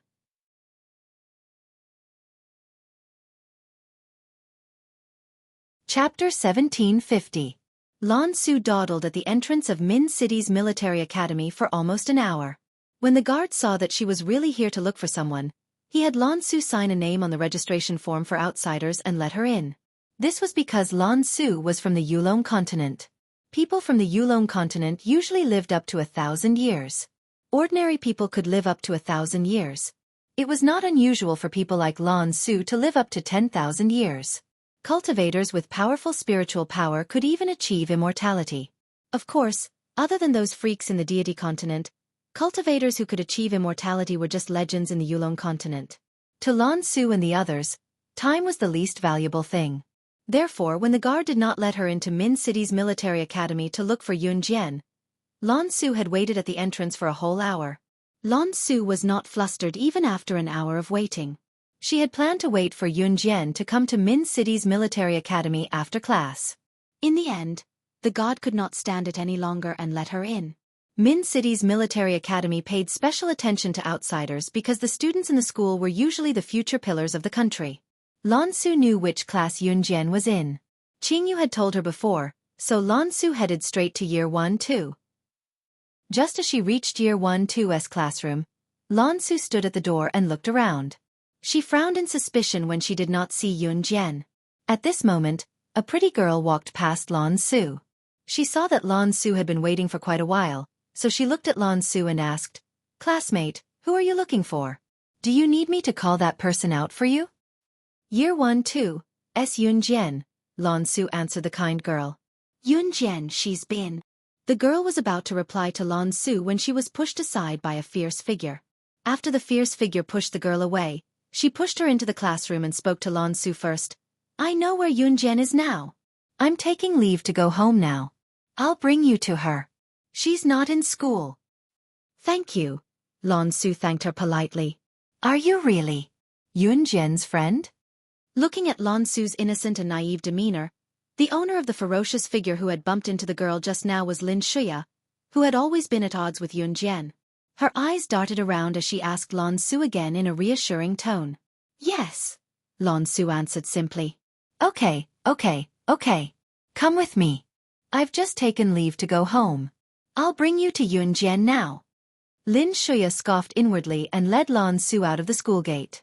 Since Yun Jian was really not in school and Qingyu said that Yun Jian was in Min City, Lan Su followed her without much thought. 15 minutes later, Lin Shuya brought Lan Su into a smoky bar. Lin Shuya found an excuse to take leave from school so that she could gather with some of the gangsters she knew at the bar. A large group of men and women sat together and chatted about some ambiguous topics. Who knew that she would bump into Yun Jian's friend at the entrance of the class? She looked so innocent. It was really effortless to obtain it. She, Lin Shuya, wanted Yun Jian to know the price of provoking her. Lan Su did not have a deep understanding of Earth, so she did not think too much about it. However, when Lin Shuya brought her into the smoky bar, Lan Su was slightly stunned. Yun Jian was here.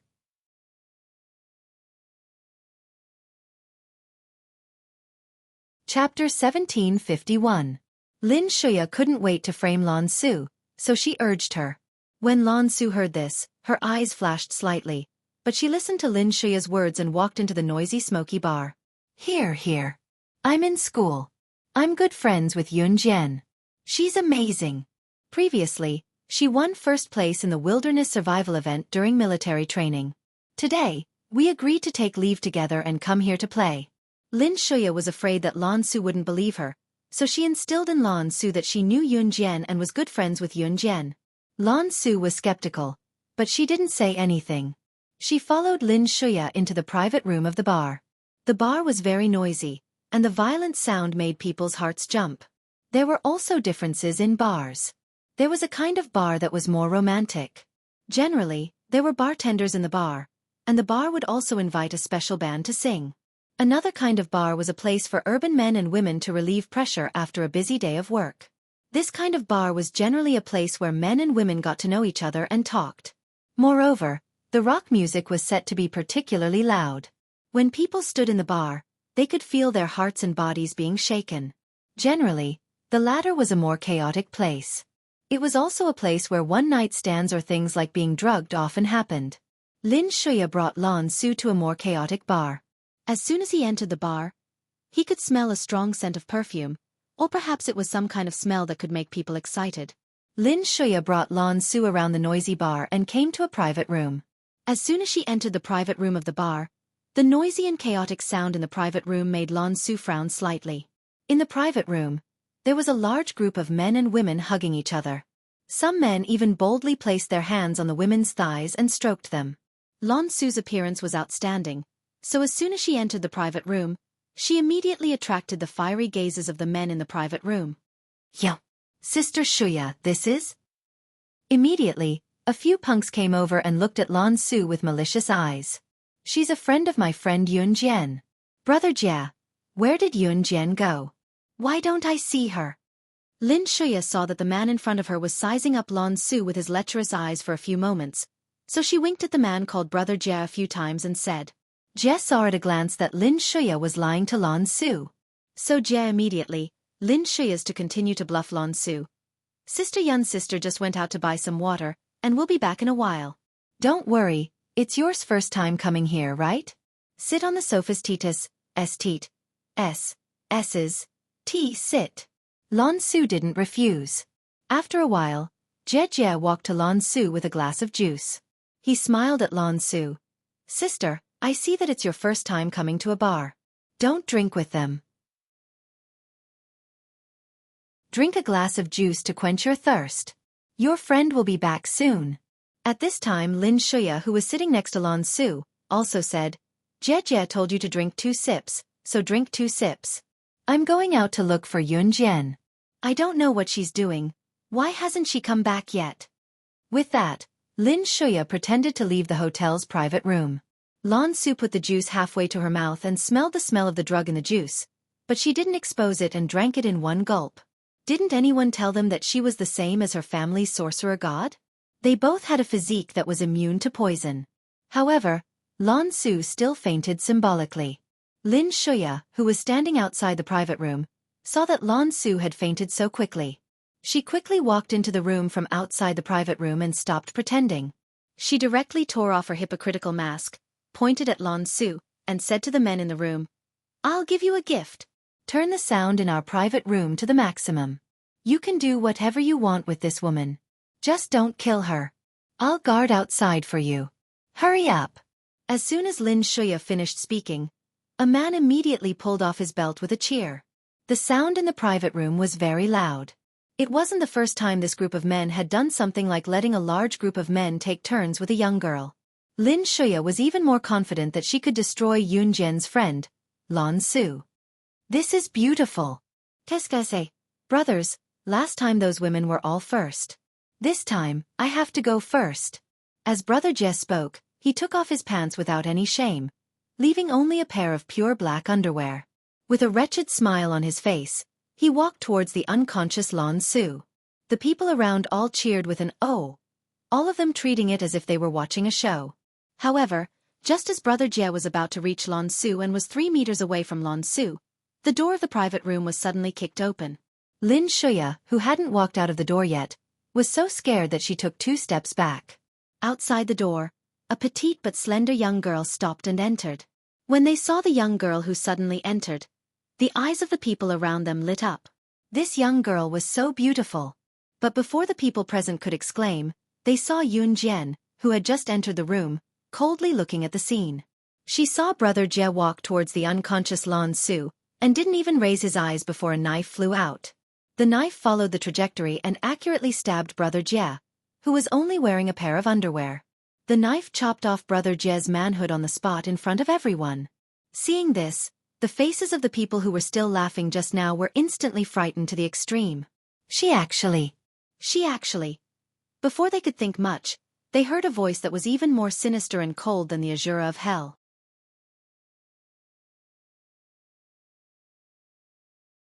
Chapter 1752. Yun Jian was furious. Lan Su was not only her protector in her previous life, but also her friend. In her previous life, as the witch god, Lan Su had accompanied her for thousands of years. This kind of feeling was indescribable. At this moment, the knife that she threw out directly chopped off Brother Jie's genitals, causing Brother Jie to roll on the ground in pain. She opened her 5 fingers, and 2 shiny butterfly knives were held between her hands. Yun Jian slowly walked into the private room. With every step she took, everyone present felt their cells tremble violently. She just threw out a flying knife, and that knife seemed to be held in the hands of the Grim Reaper. With a flying knife, it was so accurate that everyone present felt that it was inconceivable, and one knife crippled Brother Jie's genitals. This kind of terrifying skill should not appear on a teenage girl at all. But this girl who suddenly appeared at the door of the private room did it. Just when everyone was panicking about the background of this girl who suddenly appeared, Lin Shuya, who was not far from Yun Jian, pointed her finger slightly at Yun Jian. She was so scared that her face turned pale, and she screamed on the spot. Yun Jian! You! Why are you here? Lin Shuya had seen Yun Jian's methods. This time, she dared to do this because she was sure that Yun Jian was not in Min City. Lin Shuya had just said this, and before she could finish speaking, Yun Jian kicked Lin Shuya's abdomen in front of everyone in the private room, and immediately kicked Lin Shuya to the ground. Her figure followed closely, and the butterfly knife in her right hand swung left and right. She nimbly and accurately placed the blade of the knife on Lin Shuya's neck, who was kicked to the ground. This process was completed in 2 breaths, but it frightened the group of girls standing around, as well as the gangsters who were like Brother Jie in the society. These gangsters were usually very powerful, and they often liked to bring their girlfriends or female friends out to places like bars or nightclubs to play.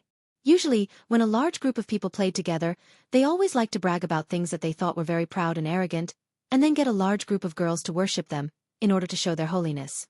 Usually, such hooligans would form gangs. However, no matter how arrogant and powerful they had never seen a girl as powerful as Yun Jian. As a result, this large group of hooligans all opened their mouths wide and stood in place with an expression of disbelief. Looking at Yun Jian, they could no longer speak. After Yun Jian kicked Lin Shuya to the ground, she placed the butterfly knife on Lin Shuya's neck. The sneer on her face made everyone's hair stand on end. I'll send you to hell, okay? Yun Jian, we are classmates. Put the knife down. Let's talk nicely.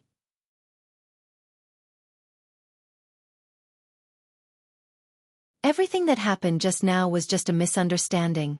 Lin Shuya's eyes widened in fright as she tried to find an excuse. As soon as Lin Shuya said this, Yun Jian pushed the butterfly knife in her hand towards Lin Shuya's neck. That burning pain instantly spread throughout Lin Shuya's body. Lin Shuya screamed as blood flowed out. She didn't dare to move anymore. However, they heard Yun Jian's lazy voice again, but the words weren't directed at Lin Shuya. Why aren't you getting up? Yun Jian directly ignored Lin Shuya. Everyone was shocked. Why aren't you getting up? Just as they thought this, they saw Lan Su, who was pretending to be unconscious, turn over and get up from the sofa. When everyone saw this, they were dumbfounded. She. Wasn't she already unconscious? How did she wake up again? And more importantly, Yun Jian could actually see that Lan Su was pretending to be unconscious. Lan Su had just deceived everyone present. Everyone couldn't help but wonder who Yun Jian was that Lin Shuya provoked. This person was too scary. Lan Su rubbed her nose and parted her lips slightly before she walked to Yun Jian in front of everyone and nodded at her, saying, Yun Jian, you're the one who's going to make a mistake. You're tuning in to the Xiaofan's Wuxia Tales YouTube channel. Don't forget to subscribe and join us on this journey to catch the most captivating stories.